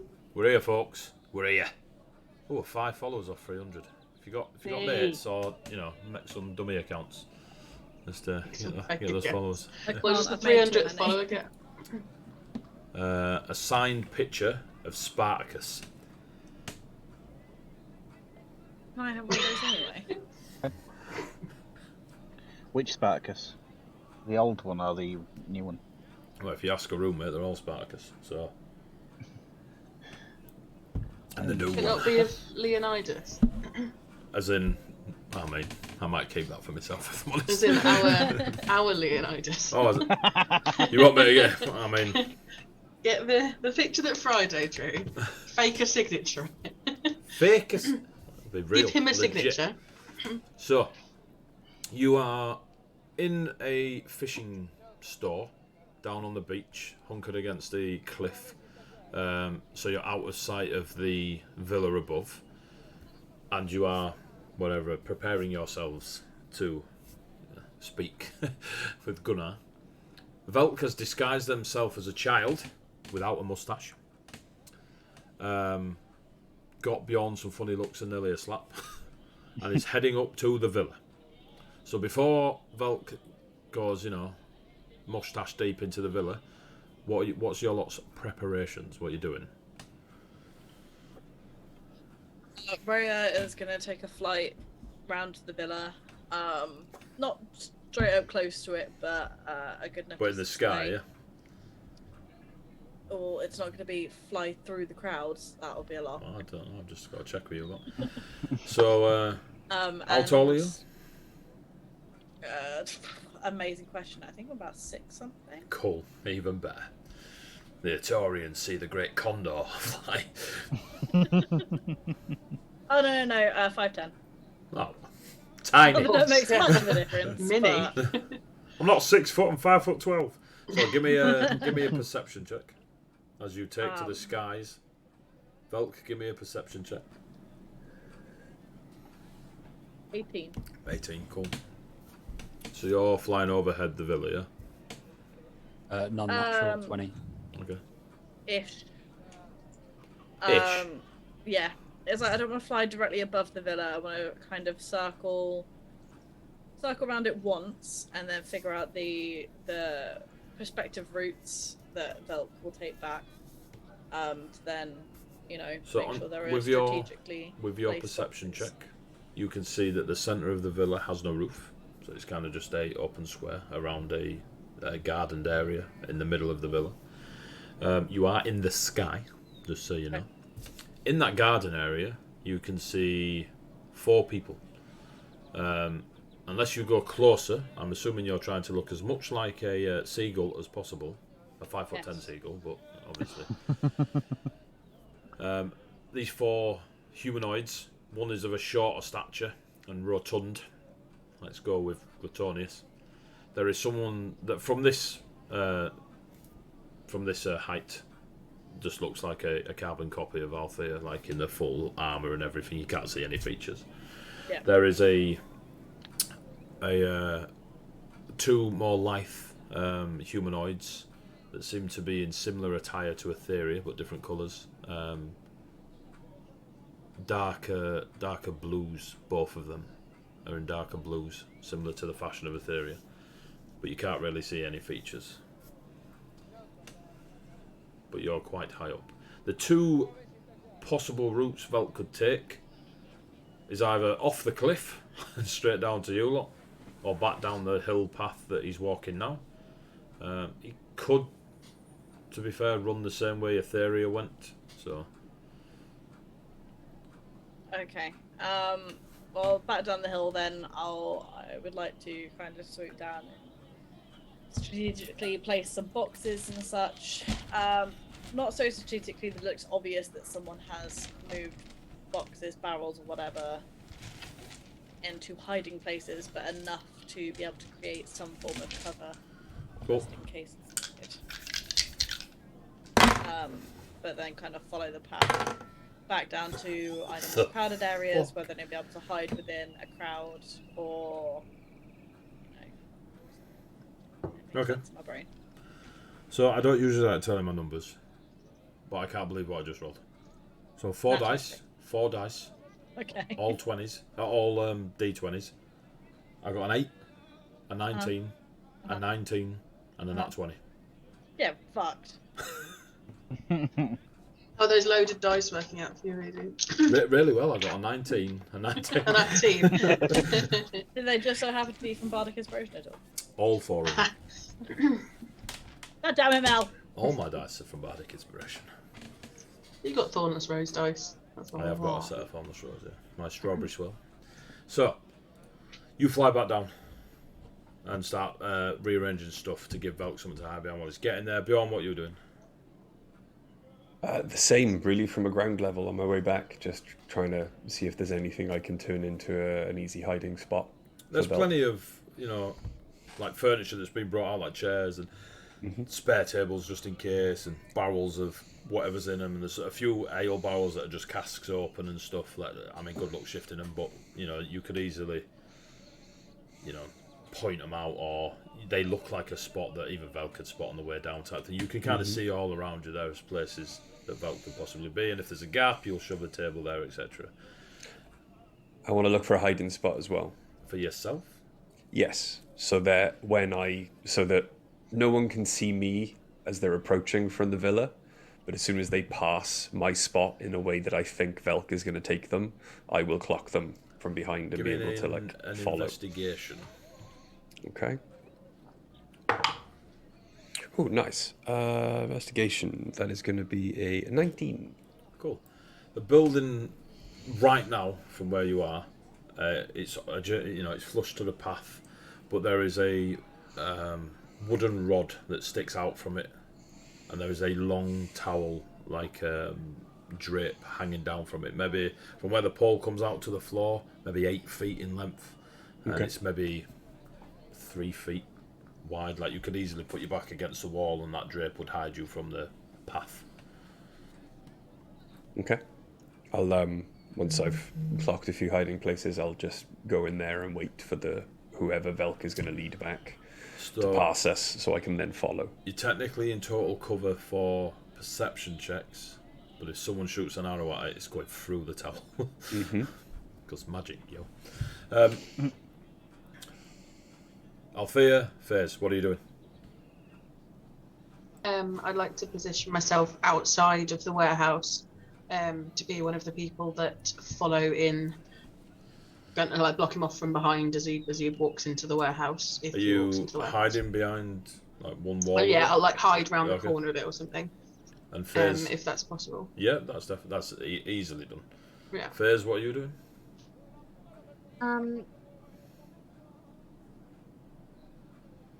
Just so you know, Althea, if someone walks around that corner, like you're on the far corner, they'd see you because there's nowhere to hide. But from the rest, anyone. Yeah, I just don't want to be visible from people approaching. Yeah, 100%.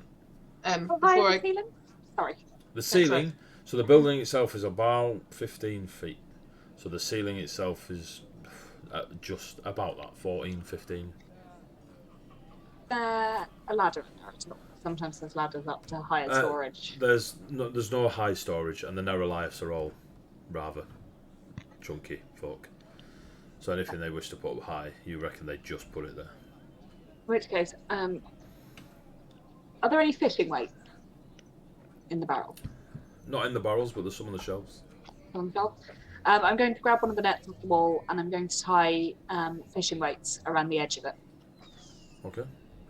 And then I am hopefully going to position myself just by the door, but leaning back against it, so I'm outside if you just glance through. Okay. Holding the net in the hope that I might be able to throw it over the guy. Cool. Being highly skilled with the throwing of nets. Yeah. Nets are martial weapons. If you're proficient with martial weapons, you're proficient with nets. Fishing nets. Fishing nets and fighting nets are very different nets.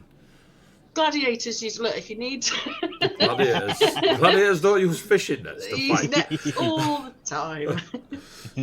Oh, speaking of, I was going to ask, these fishing spears, Yep. could I use one like a javelin? What damage does your javelin do? 1d6. 1d6 plus 5. The fishing 1 dice down, so it'll be a d4 if you use the fishing javelins, but you still throw them like a javelin. Can I pick up 3 before I go around the corner, please? If you will. Thank you. You lot are really Where am I? aggressive I've got- interrogators. I've got 1 javelin. I'm just going to put the other 3 with it. Okay, so that's all you got to remember is the fishing javelins are a d4. Yeah. Alright, Yeah, it's fine. cool. Velk, you approach the... Well, what are you doing? No, like I'll go up to the gate. Is the gate closed? Yeah, or is yeah, it it's like closed. cool? I'll pick up some like little stones from like nearby and stuff like that. Is it like a iron bar kind of gate? or No, is no, it- it's just a wide wooden gate that's doubled. Where was Etheria, placed in the warehouse? I thought Etheria told me, but I've forgotten now. House? I would.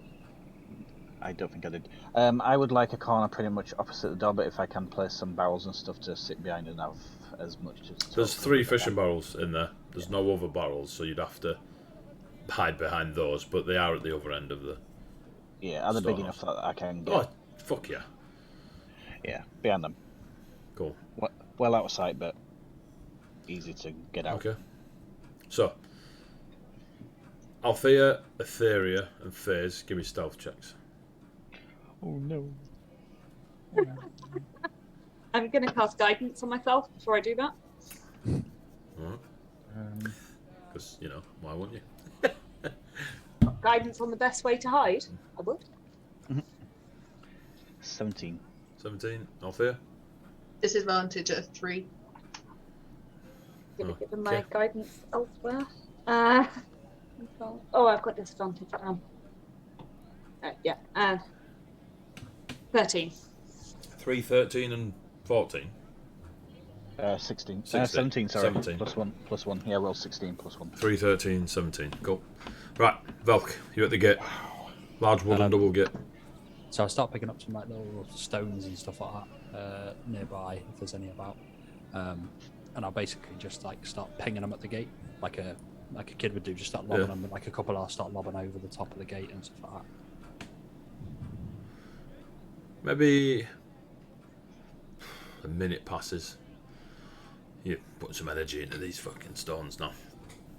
At the gate, just you hear the movement of wood on the other side, like a large wooden latch, maybe. Excuse me. It gets moved. You hear the scraping as it gets moved, and it just opens slightly, and you see Gunnar stood there, or who you believe to be Gunnar. The guy gave the letter. Yeah, you guy gave the letter to. What do you want, You. kid? You're that Gunner, are you? The one that I gave the letter to. Look at that. You see Gunnar looking out and about. You are correct. What do you want? The man who told me to give you the letters tricked me. What man? So, like he had like a long beard. I think he said his name was Bjorn or something.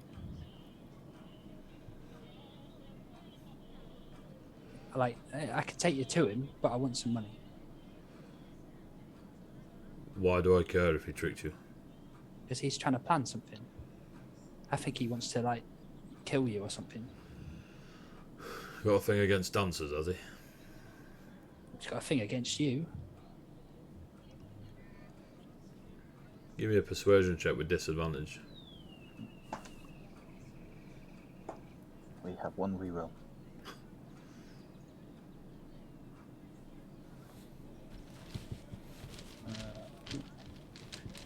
No, because you're not lying. So yeah, 16. 16.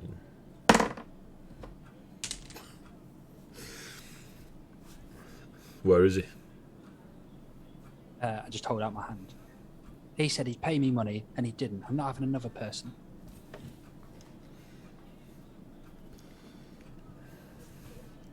Give him this, and he gives you a platinum piece. Tell him he's invited to the villa, special guest. I'm not your messenger. You give it him yourself.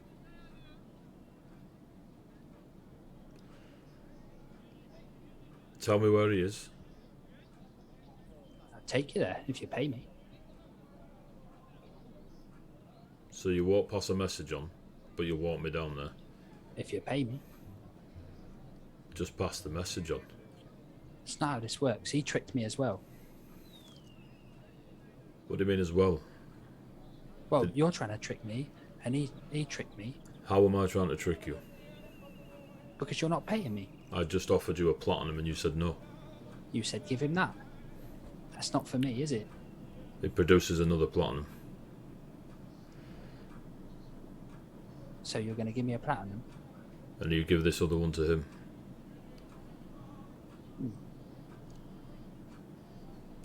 Okay. Why does he want to kill you in the first place? He wants to kill me. Well, he said he wants to kill you, I think. Like, that's what he's trying to, like, there's what is it? And I'll hold up 3, the 4 of them. Also, he's not alone. It's him and his little, like, the groupies in are plotting something. I'm assuming they're trying to do something to you. Okay. Can you wait here? Yeah. I'm still getting paid. He takes one of the platinum back. You can keep that. And he goes. Yeah? He goes back in and closes the gate.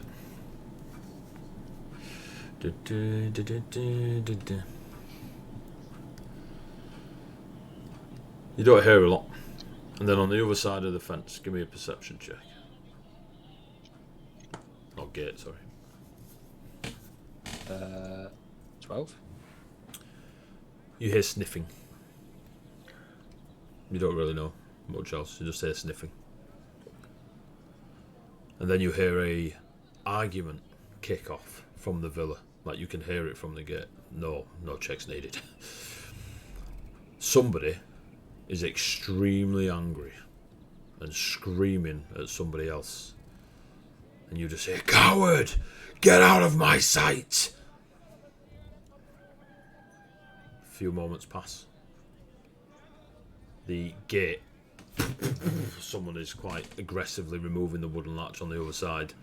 You see a dishevelled Gunnar, red-cheeked, looking quite flustered, slam the gate behind him, which is, not very effective. It's a massive double gate, but they put a lot of effort in. They've got a sword at their hip that is a long sort of straight-edge blade, very much the style of those that come from like Savai or Viconi when you saw them in Cruel. And he just has it on his hip, and he's adjusting his tunic. You look like my dad does when mum kicks him out. Probably am your dad. Lead on. I just stop like running cantering. Yeah. Towards So as you're walking back down,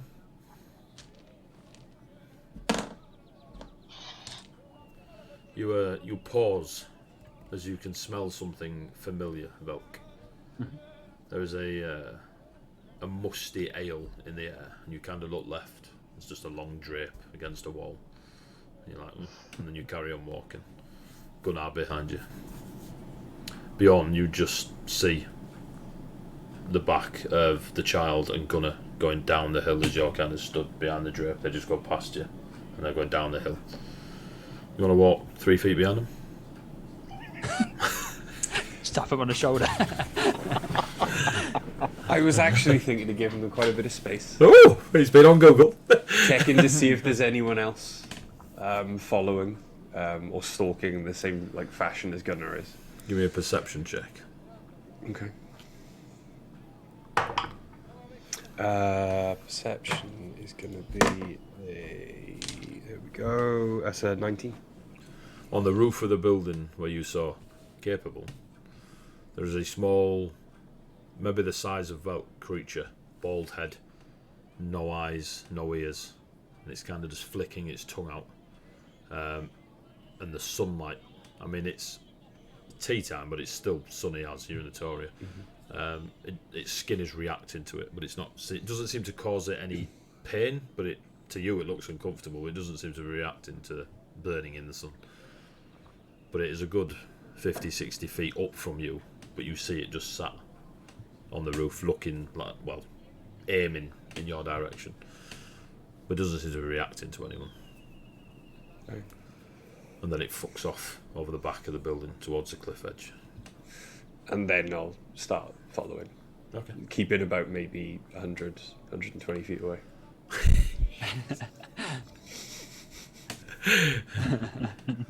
By the end of the campaign, Eddie, we'll have them. As we're walking, I'm like, so what are you going to do? You going to kill him or them? Like, you look pretty tough.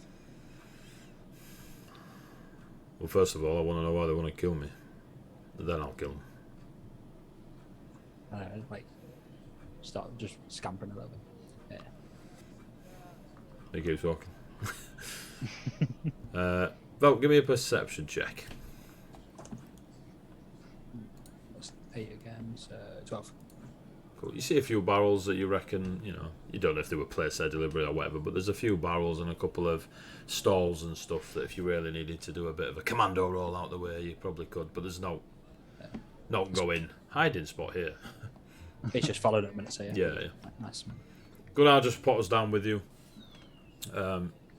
He's quite stridey, like he wants to get there quick, even though he's having to follow you. You can see the frustration. Whatever argument he had up at the villa is clearly like put him on. Yeah, he's flustered. Yeah, he's playing very, very much so on his mind. Are you just directing him straight to the storehouse? Is there a thing you want to do on the way there, or? No. Like I'll kind of take him to the door. So as you hit the beach, comes around the corner and there's the storehouses there. You notice across the beach that there is 2 of the Neroliaths that were sat at the table when he took the letter in to speak to Agron, when you told him to go when you sent the letter, and they were obviously not happy with his presence, and they kind of eyeball him and he looks back at them and they hold his stare for a short time and then they turn and go back to their preparation for a dive. So where is he, boy? This one over here, and I run a little bit ahead. He pulls his sword and walks towards it. If you don't mind, I'm not going to stick around. Leave. And I kind of scamper off a little bit. Okay. Fizz. Etheria. Althea, less so you, because if you look, give yourself away. You're obviously relying on your friends for the signal. Etheria, you look from the barrels, and you can kind of just see in the gaps where the 3 are stacked, and you just get that angle. You see a tall, broad, their hair is kind of tied back and such. They've got a similar style to Bjorn, fairer hair. Fairs you see, obviously the same, just come round the thingy. When you see them come round, can you give me a wisdom save, please? Was worried about that, yes. I can. Just Fairs. Yeah. Yeah, Fairs, yeah. Yeah, you don't need to worry about, your backstory slapping you in the face. 17. 17! This is your second time, yeah?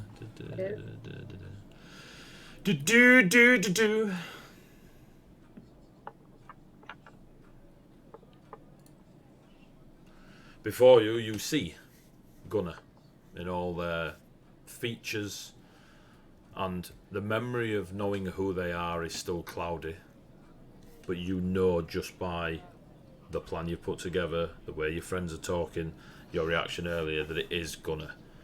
But if you were to pick them out in a lineup, you'd probably struggle. But you know it's Gunnar. And you don't freak out. Well, that's up to you, but from a magical Wizard's perspective, you're fine. No, I'm not going to freak out. Do you do anything? Because if you don't immediately do something, you're visible. I literally, as soon as he walks through the door, I'm going to try and throw the net over him. Cool. Give me an attack roll, using your dexterity as the modifier.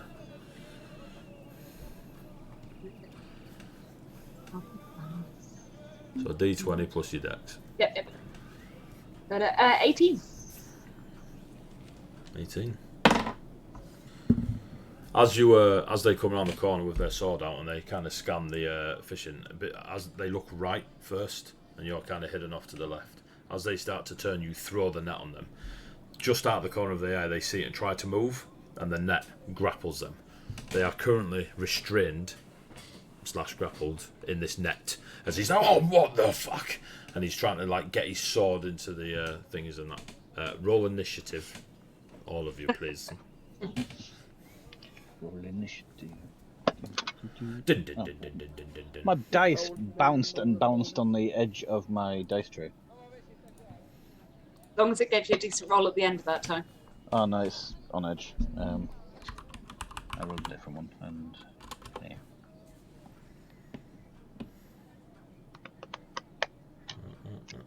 Oh, right. Not Roll the best, 20, that's a thing. Not the best time to have that roll. Natural 20. Yeah, me too. I rolled a 19. Get him out of the way now. Yeah, yeah, why not use them up now?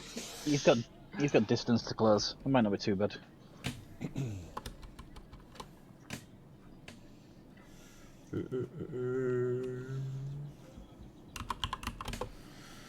Right, so. Bjorn, what do you get? 21. Althea. 20. 20. 20. Valk. 12. Running 12s today. Fizz. 25. Holy shit. Nice. The highest I've rolled on anything this evening. Etheria. 10. And Rhea. 9. Fizz is Spellcaster, pumped. it's fine. Yeah.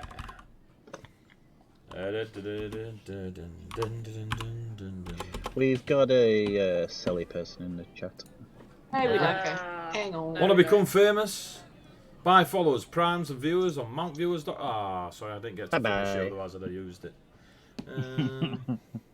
I did try and block it, but I think you got there at the same time, so it wouldn't let me do it. Oh, I didn't do it. That's fair. I did. No, Oh, Hannah really? did. Oh, Hannah did. Right, so. Boom. All kicks off. Net goes on Gunnar. Gunnar's like kicking off with his sword. Turns out he's restrained condition. Fizz. After you've thrown it, you react first. You're in initiative rounds. Okay. Alright. This is true, want- Biggie. I want to try and stop him getting away, so I want to subdue him enough that he's not going to run. Currently in his First. state, he looks like he can't move, and he'd be quite advantageous to hit, and at a disadvantage to hit you, is how he looks right now. Okay. Restrained would- is not nice. No, restraint is great. I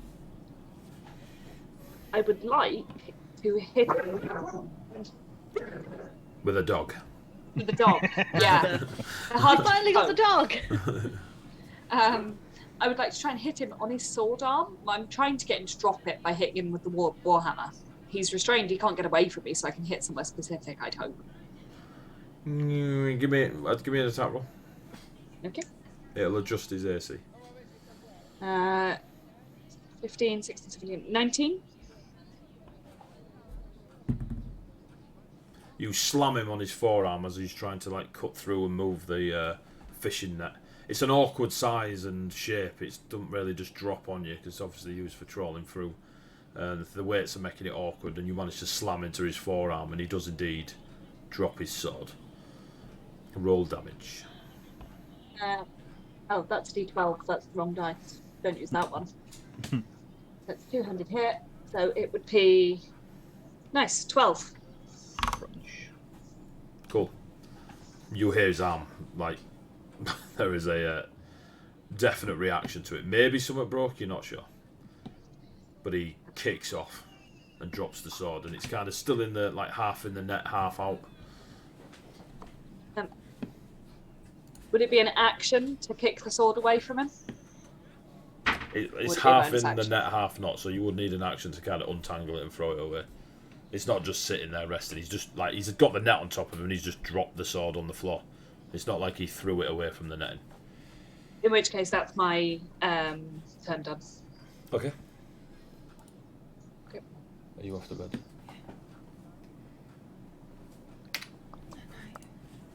No. Oh, damn it! I could have had another weapon attack. Oh, well, I didn't say it beforehand. phase. It is now beyond.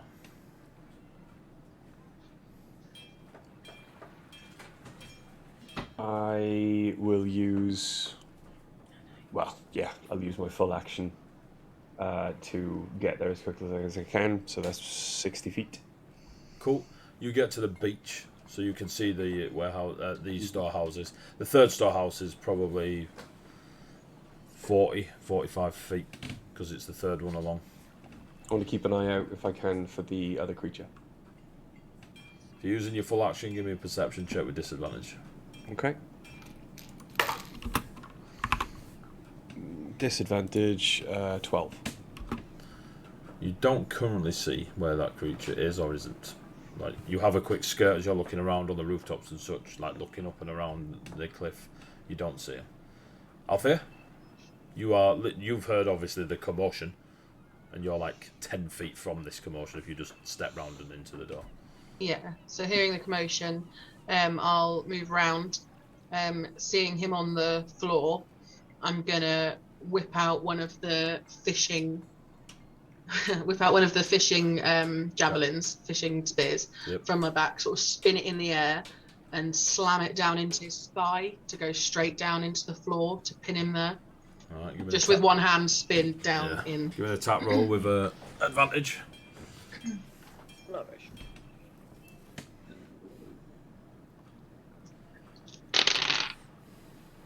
That's a 26.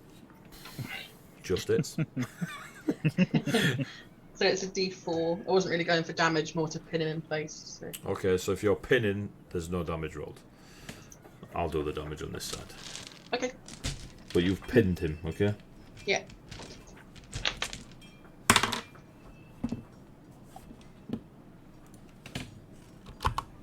Cool. So he's now pinned. And he's like, his sword's on the floor, he's trying to hold his arm, then a fishing spear just goes through his thigh, half like takes a chunk of flesh off. It's not quite pinned, but it's definitely like leveraging his leg towards the floor rather than straight through his leg. And then I want to put my foot, just lift the foot up and just press it gently near where I've pushed the spear in. So I can apply or take away pressure as necessary. What the fuck? And he's just in kick-off mode at this moment in time. And then I'm just going to look at him and say, shut up.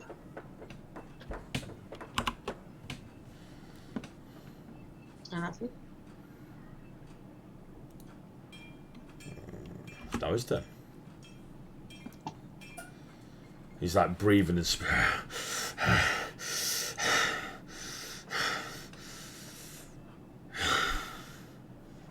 and he just sits.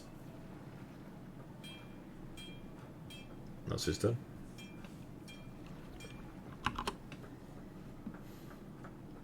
18. Velk. I will. You're like 10 feet from the, like, you're wandering away from the storehouse, aren't you? So you're not far from it, unless you run miles. It's up to you. I'll go around the back of the storehouse and start getting changed. Okay.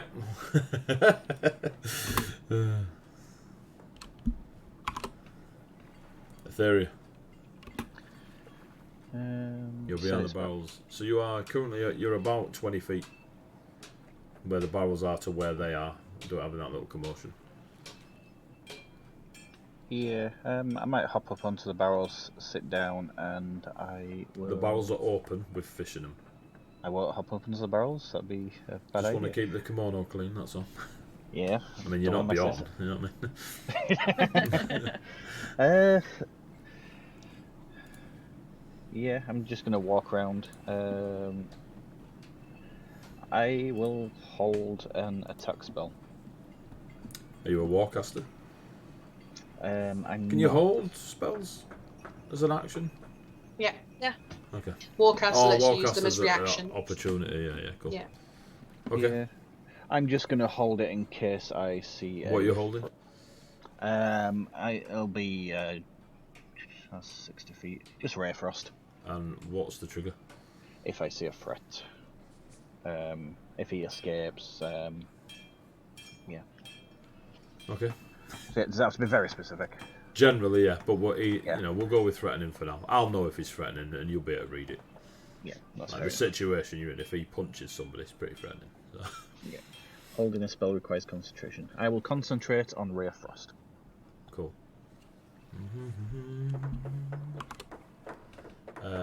Rhea. Hello. So you were kind of on the roof, were you not? Yeah. So you're on the roof of this storehouse. You've just seen him walking with a child who, you know, was kicking off earlier about Silver walk away. And then you hear the commotion of, you know, a net getting thrown on him, a spear through his leg, him kicking off. Okay. You can see Bjorn's just run around like from the corner, the storehouses furthest to your right. Bjorn's now on the beach.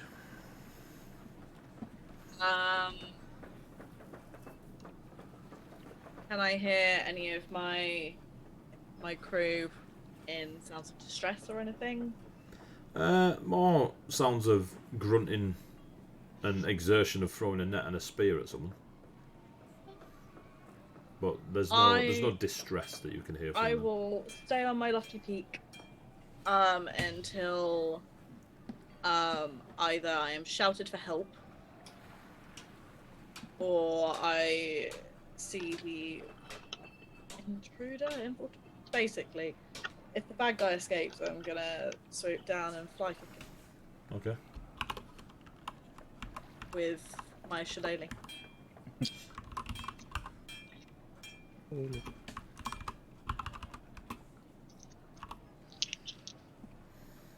I don't want to get involved unless I'm needed. Otherwise, I'm just gonna get in the way.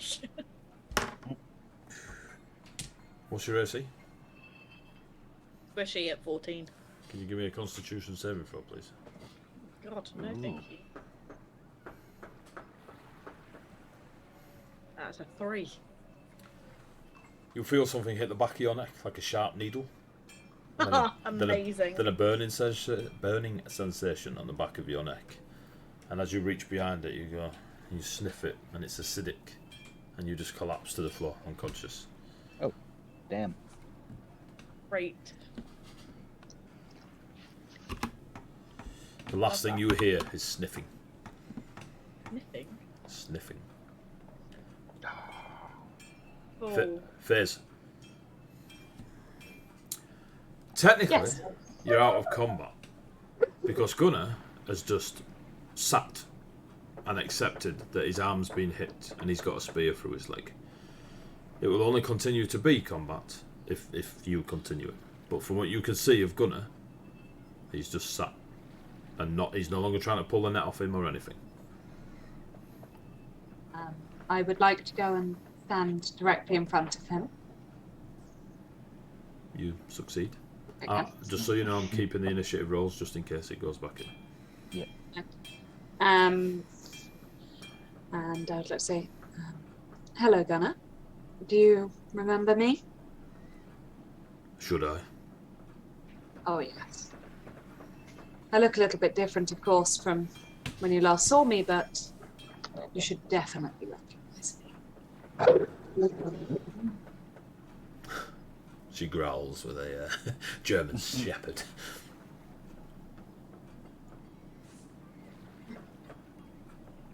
He doesn't react. He just stares. For all, you did kill me. Obviously not. Well, clearly you didn't do a very good job. Do you remember the children you killed? All of them. What's it to you? They were mine. Busy mum, were you? When he says that, I'm going to stamp on his leg. No, I was their teacher, charged with taking care of them. When You you did a good job and of that, did you? Again, stamp. I really wouldn't be cocky in this situation. But I would like to know who hired you to kill them. Nobody. Liar. And I'm going to cast Zone of Truth. Okay. Zone of Truth. Was that charisma? It is a charisma save, please. I'll know if he's failed or succeeded. Oh, you know. By Eddie's face. I don't know, I wasn't looking. Yeah, he definitely failed. He failed. Fantastic. It was a nat 2, Tony. It was a nat 2. Okay, this lasts for 10 minutes. You're muted, Babson, if you're talking. While this is going on, I'll just walk past Faze and just say, give us a shout if you need me, and I will lean against the wall outside. Althea, give me a charisma saving throw. God, here's an opportunity. You've got any You questions? are in the circle. And Aethera, if you're walking past as this is cast, give me pretty a much. charisma saving throw. 11. Aethera? Right, so you've all So Faze, failed. So you know all three of them are You have currently... rerolls. I'm not. I'm just going to look at Faze like, please no. Don't ask me anything about my life. And I'm going to look away from Gunnar and go, Althea, how do you feel about Remy? No, I'm joking. So, because you failed, all three of you, obviously I'm the other one, on a failed save, you can't speak a deliberate lie while in the radius. So obviously, Aethera, if you walk out of the 15-foot radius, it wears off. But if you walk back in until Faze drops it, you'd still tell the truth, you know. I'm just going to be outside the door, so I'm assuming I'll still be in it. You are aware that you are affected by it. So you can avoid answering the truth, but you cannot speak a deliberate lie. Yep.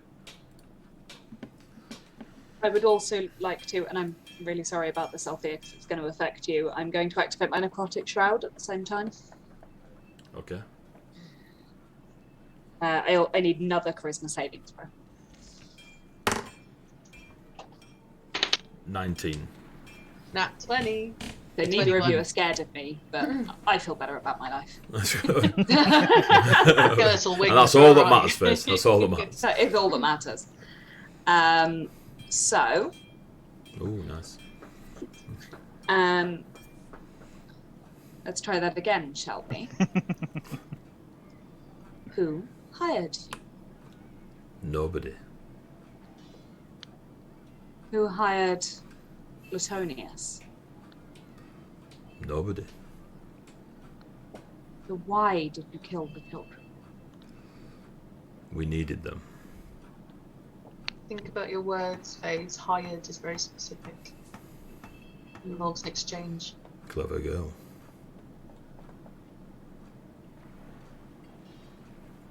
Nice Your trick, by relation. the way. What is your relation to Everdark? There is a reaction in them, but he doesn't speak. Pressure on his thigh.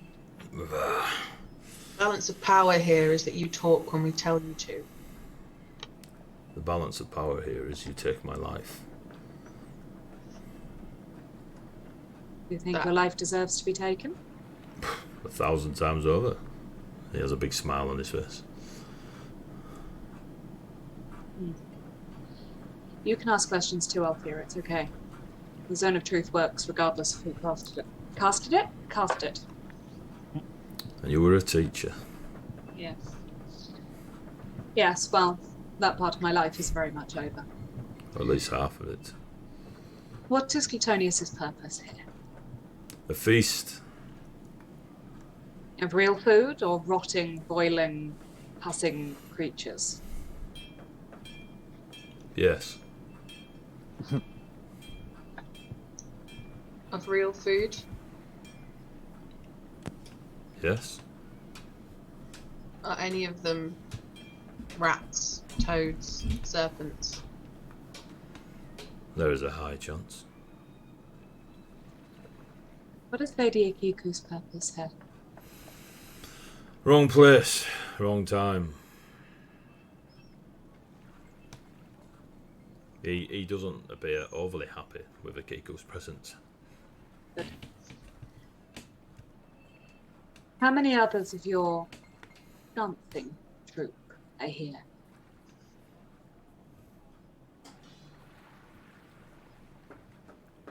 Six. Why is Raphion here? An invited guest by Gluttonius. To what purpose? Ask Latonius. Well, Feel free to kill Raphael as well. you don't seem entirely unreasonable. Why did you kill the children? What did you get out of it? Blood and souls. Powerful magics. For who?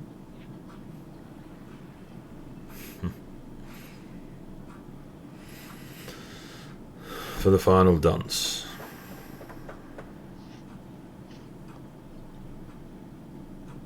Helios' involvement. A distraction. Weak. He was never meant to be. We Who heard killed he died. Pelios? Pelios? The Blue, the bard Yes. that was killed in the tavern in Buxy Bay. A group of folk running around, I heard. The answer to that one. Who was blackmailing Pelios? He was never blackmailed. Deal did Pelios make? You'd have to ask Everdark. Lord Everdark of Ravenholm? Is there any other? No, not to my knowledge. Was Lord Everdark involved in the massacre? Children. Everdark was not at the massacre. That's not what I asked. Was Everdark involved in the massacre? You'd have to ask Everdark. Someone gave the order. Somebody did. Who gave the order? Who knows? Do you not know the answer, or are you evading the question? I'm evading the question. I'm going to put pressure on his leg. Is that all You're going you to do? die anyway. What difference does it make? Nope, you're going to kill me. I'm not going to die. There's a big difference. The two are fairly synonymous, unless you think you're going to somehow come back. You've already told me I killed you, and here you stand. Through luck and skill. Then maybe I'm lucky. Depends if we rip all your limbs off and leave them in different corners of the country. Much harder to bring you back when you've been dismembered. But not impossible, is it, cleric of the Red Lady? So there's a deal you've made that will bring you back. No deal.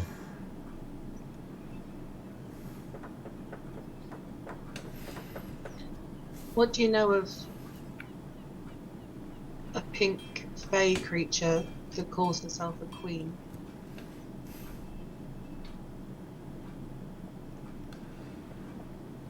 You speak of Ectelios, friend.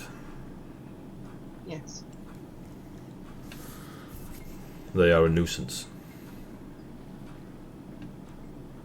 You tried to have them killed? Your group? Not I. We know who it was. Do you know who gave the order? I do not.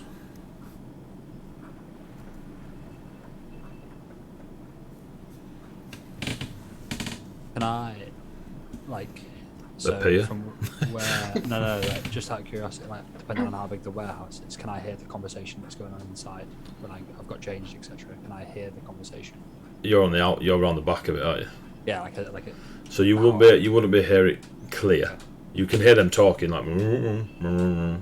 But Like, so once I've got changed, can I have walked back? yeah, 100%. Like, so I've heard some of the conversation. Beyond everyone, feel free to jump in. Yeah. Yeah, it's cool. Yeah, like I'll be outside just to know. Raya, you need to give me another Constitution saving throw. It's been at least 6 seconds. Are we gonna roll charisma saves as we walk in? If you walk within 15 feet of Faze, yeah. Mm-hmm. I'm way 15 outside. feet of Gunnar, specifically. Okay. Oh, I'm gonna get close. 13. 13, you wake up. Ah, thank God. Charisma save 24. You're not affected by the zone of truth. I'm gonna walk right up next to her. Okay. You're just a little bit woozy, Ray, but you're alright. Fly back up to my rooftop and see who the hell shot a dart into the back of my neck. Give me a perception check. A 19.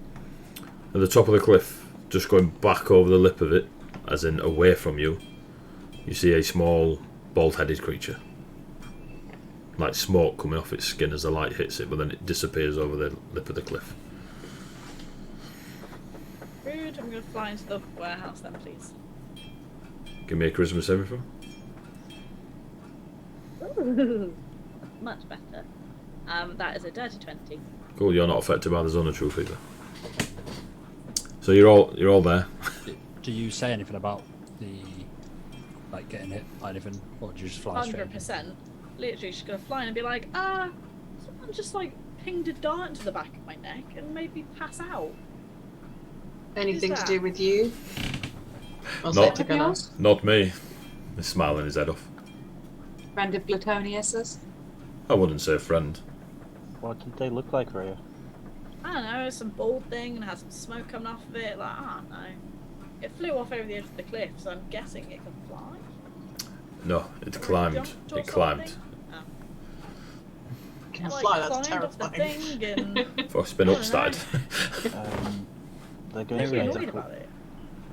Etheria considers the decision has to be made. The party perhaps has a little bit of time left with this Gunnar. Do they kill this Gunnar and remove him from the equation for a while? Or do they let him live? They're going to know we're here. That sounds like the chef that was in the kitchen that hunted me. I don't know how long we'll have, but they will know what's going on here. I won't be walking out of this warehouse. He will not be removed from the equation for a while. Belt, Etheria. Gunnar, Just looks at you. you disgust me. That you, like myself, are Vaconia. But you at least will have heard of the Vendari. I'm aware. You will have heard of Costa. I've heard. Costa gifted me this axe. And I'll call the axe to my hand. It's very pretty. Its name is the Kaisen.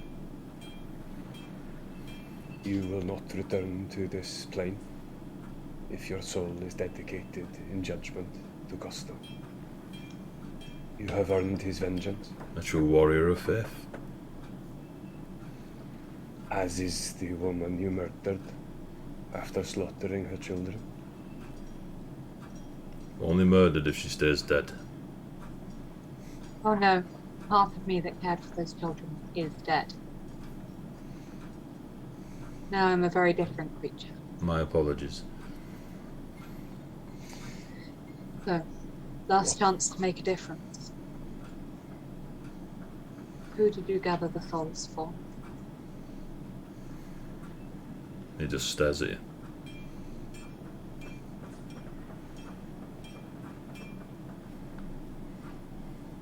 I say we kill him. She's Not wise. removing fingers.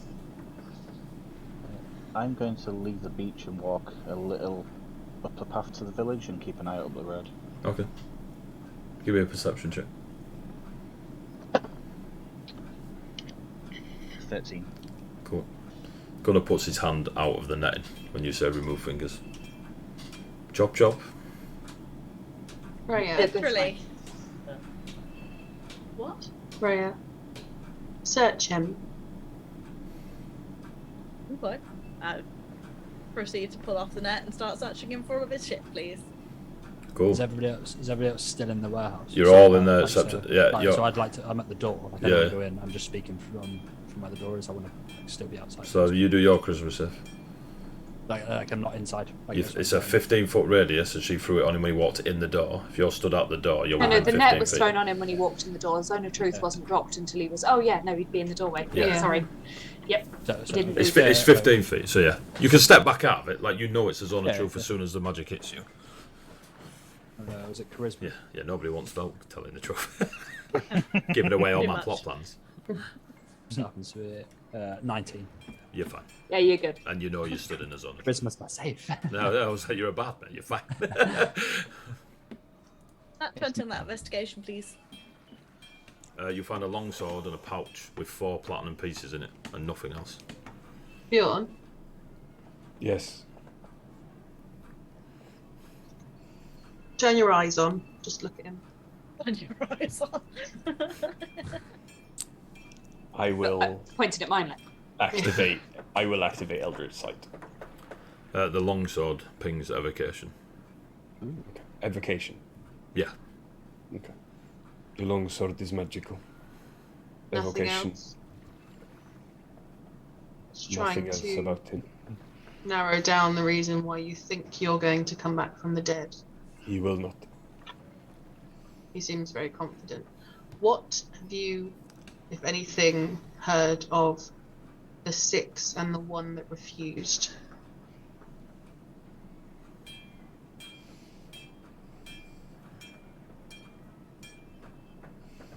It's a terrible way to count. I'm going to ask the same question again. Does this mean anything to you other than sarcastic comments? No. What did this sword do, by the way? If you hit somebody really hard, it will burn them. Oh, sick. Wait, how hard is hard? I'll teach you one day, Rhea. That is. The decision is yours. I'll look on the Okay, bright just try- side, Gunnar. It has to be Bjorn. Rhea. I'm sorry. Rhea begrudgingly hands the sword over to Bjorn. She's like, I But think Bjorn he doesn't might need want the to sword, use he has his to use his own axe. thanks. Look But on the this bright one's got side, fire. Gunnar. Should you come back, I get to hunt you down and kill you again and again and again for every single life you took. Be a lot then. Good. Then we'll spend a lot of time together. Looking forward to it. I like what Tell you've him done with Bjorn. your eyes. And he just lays there. Puts his arms up, since the net's not on him anymore. Okay. When you're ready, Bjorn, send me to Costa. And I raise the axe up. Cool. And I attempt to behead him in as many strikes as it takes me. Just one. He straight up puts his neck out and positions himself here. Okay. Roll to hit. Yep. Advantage. Yep. Assuming you hit, it'll work. You don't need to worry about damage. Okay. Oh, god damn it. You can kiss my ass, you missed this motherfucker. No, natural have a- 20. Okay, cool. Boom. Your axe goes straight through his throat, through the back of his neck, poof, into the wood. And his smiling head just rolls away from his body.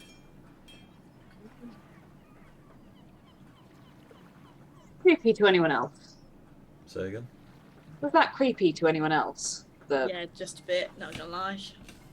The whole not dying thing. It makes the whole I think- vengeance thing feel a bit futile. I think what you mentioned about making them into smaller pieces and scattering them is not such a bad idea. From what Remy has told me in his studies, having to have for certain spells you need the whole body, and it will not work if he's not complete. So Althea will take out a dagger and just start cutting at the wrists, chopping a hand off, then at the elbow. Using a sword for speed, Althea? I'm gonna. Precision. It's dead already. I'm not, While not fighting back. Althea's doing that, Bjorn is going to kneel down and dedicate his soul to Costo.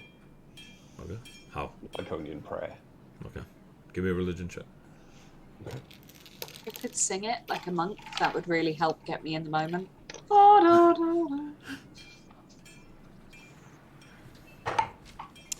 Religion check. That is going to be a 17. As you take a knee and you go to speak the first word of the prayer, you go mute. You can't move your tongue, your jaw, your mouth, nothing. And you just hear a... He's mine. And you're released. Not a familiar voice. Nope. I mean, a lot of mine are, but nope. Dawn, is everything okay? His soul is protected. I could not dedicate him to Costa. There was a voice that said, he is mine. Honestly, not even surprised. They've made a deal with something. I don't know what, but I was right then, Everdark. that the children were a sacrifice. I believe so. There are 6 of his troop. Why? There are 6 of his troop in the area. Or at least that's what he said. I don't know who made the deal. He really wasn't that forthcoming, funnily enough. Phase. Do you happen to remember when we went to go rescue that kid that they were going to sacrifice?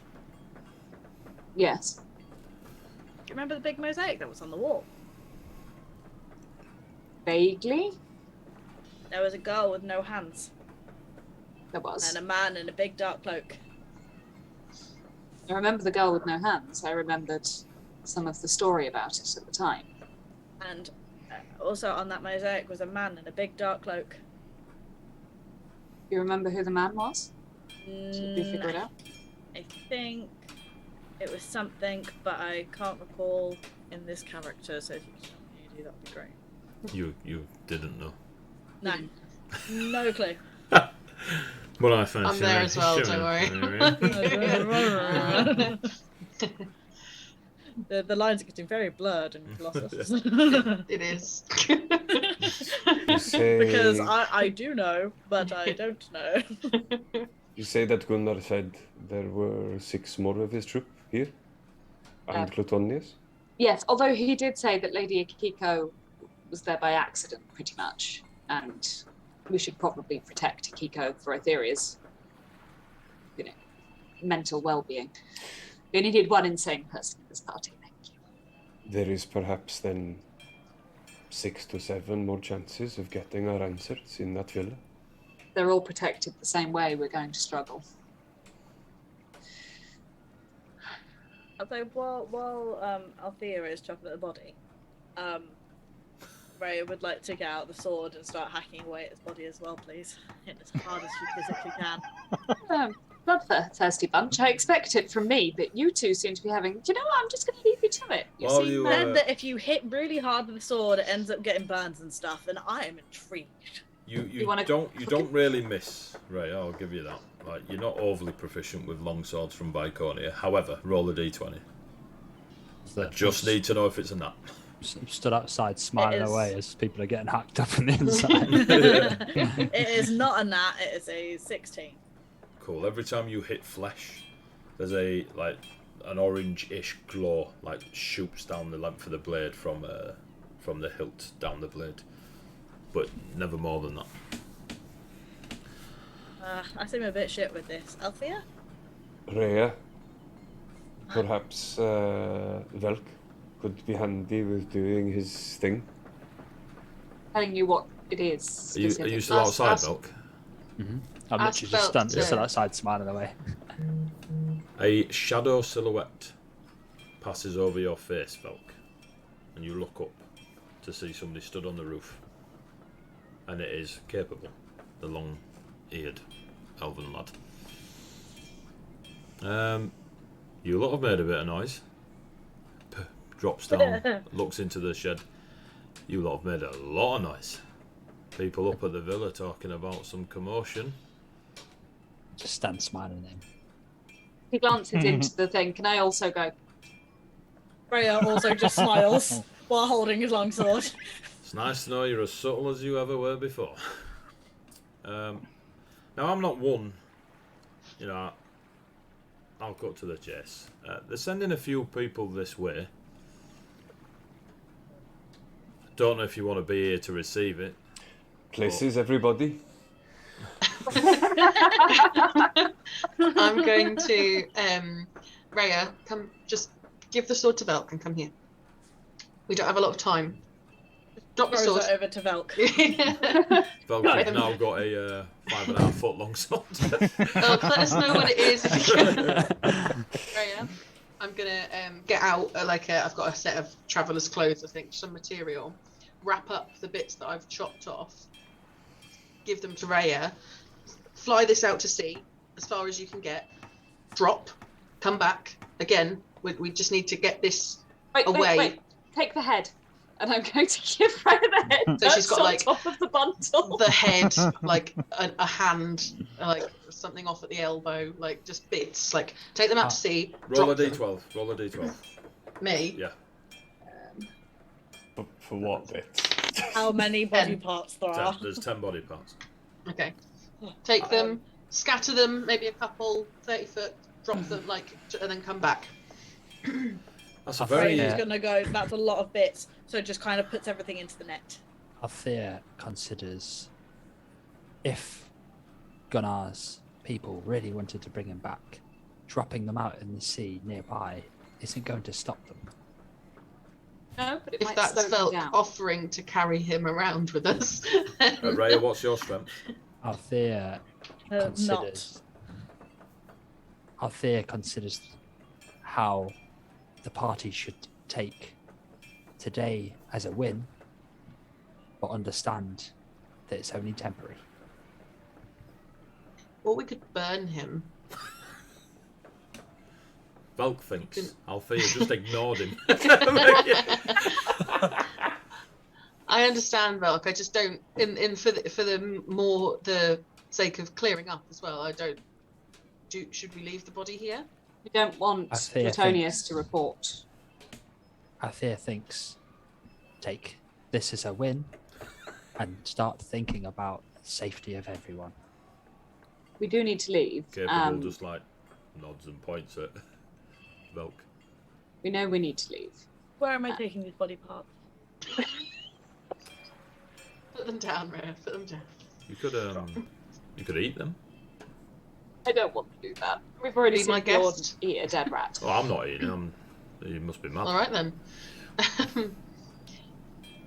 Could we bribe the Neraliath to scatter I'm them going to in the leave ocean? now. 'Cause I think we should just go. you lot are easy Like, to real find. quick. Fine, but I'm taking the I, head, and I'm going to put the head back in my bag, like a different head this time. I'm going to put the head in my Stop bag. collecting heads. It's temporary. I don't actually It's want it. it's a homebrew subclass, like we get. The head collector. The head collector. Do Capable say that he's off, like leaving? Yeah, he's. I'm off. You lot are very easy to find. I'll turn to Bjorn and I'll hold out a platinum and I'll say, Bjorn considers paying Capable for everything that he has done. I'll take the platinum. Thank you very much, my friend. And I'll hold the platinum out to Capable. A hell Hold of on, a I've got these gesture. 4 you can have too. Oh, thank you. They're from Gunnar, we don't want them. Thank you. Gunnar's Sitting a there bit like- gross. Nice. And then Five platinum. looking at Puts- Rhea puts like, them back in his pouch. Well, a pleasure doing business with you, but I, as a gentleman and a scholar of my art form, Wait. I feel I need to, compensate the coin your fair friend here has just produced. So maybe I could get you out of sight for a little while. Thank you. That would be great. That But be would be careful very with the handy. last.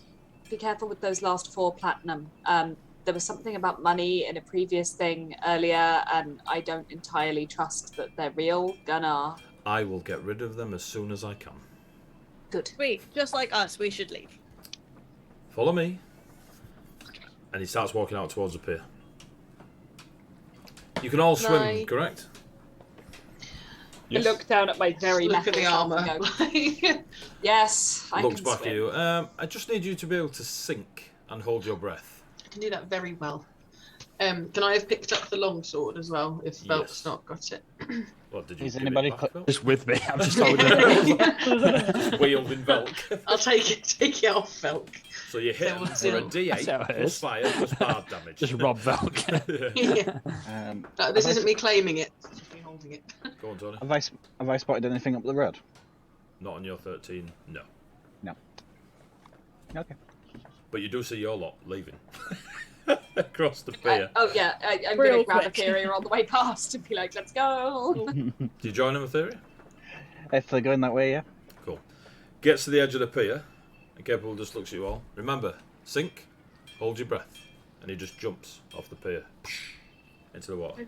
I have very light bones. Oh, you going to be okay, Bjorn? All right, Rhea, and I jump in first, and then as Rhea jumps in afterwards, I'm just gonna grab Rhea's foot and pull her down with me. Cool. What? Yeah. Velk?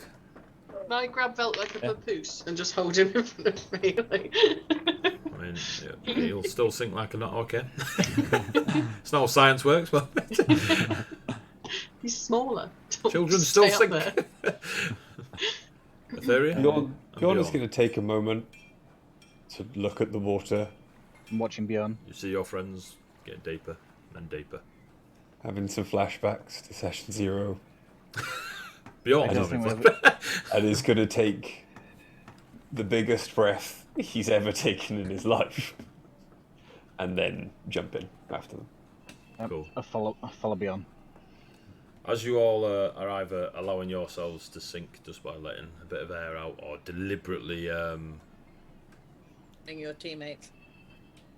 remove the ban on Kipling. Oh, don't worry, that was me. Don't worry Okay. about it. You are all swimming / sinking. Capable is kind of just doing this with their legs and still going down.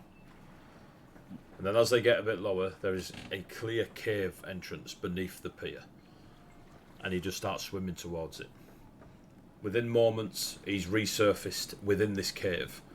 And it is a large under the water cave. Under the sea. There's a fork and a mermaid. But yeah, there is just a cave here. And you can see several tunnels going off from this cave that kind of slope immediately upwards. And he kind of just comes out of the water, gives a shake his ears. And he just starts showing you around the place as he starts helping you all out. This like beach / caved area. You can see crates and sacks, a few winter blankets, because despite the heat above being like this deep below the water, it's still pretty chilly. But it looks like someone could, or a few people could live here for several days if they so wished. Capable, do you know someone called Tabitha? I know a few Tabithas. Well, She- I know two. She's led us to a place kind of like this. She was very... Excuse me, she was very capable. Colour hair, eyes. Come on, work with me, Etheria. I cannot remember, I didn't take Well- session 0 notes. Unlucky. I'll go stand next to Bjorn. I'll be like, Bjorn considers how exciting it would have been if Capable had just played us like we played Gunnar. And on that, 4 Minotaurs come out there. Fortunately, Well, while you that seems to be the look case into beyond your notepads, Etheria, and your bits of parchment and scroll, I'm going to call the session there because it's late. No. But yes, I love that Etheria turned around and saw us all walking off the dock and was like, meh. lemmings bit, actual lemmings. I told you, you lot single Just file a everything. proper salmon dive. Fucking single file. If they're going. They're going up, coming with you. Something must have happened. It's better than me still being stood up on the road while you lot just bugger off. I don't know, you Leave can- me All there, you you're can like, see is bubbles. So Eddie's going to play the Rhinotaur. Bree can play the sea I'm giant. playing Remy. You're I'm playing playing Remy. Remy is fully my next character. Right, that's the end of the session. Folks, if you're still watching, thank you very much. Yeah, take care of yourselves. It's been great. We are back on Friday, I think, with Pathfinder. So tune into that if you're interested in Pathfinder. Not playing tomorrow. What day is it? Tuesday. Oh, we're playing tomorrow. We got a massive fucking hell. We're playing tomorrow. We got a I was massive. gonna say you've got the No, session Mel Mel tomorrow. said something about fighting a god. I think it's Yeah. important that you play They tomorrow. are fighting Kelthias, the wielder of Ravensbane, a demonic paladin who follows the true entity of death. Boom. Oh, Sounds Nice. don't forget that session. So yeah, so there's that tomorrow. So that's Fables Among Titans, and then we got Pathfinder on Friday. Right. Thank you very much for watching. I hope you've enjoyed yourselves. If not, we did. So whatever. Thanks. But yeah, go push all the buttons, follow us, and all this stuff. I hope you have a nice week, and hopefully see most of you tomorrow. If not, take care of yourselves, and yeah, we'll see you all soon. Thank you very much. But now, say good night, players. Nay. Night, Hey, players. Ciao. Mhm.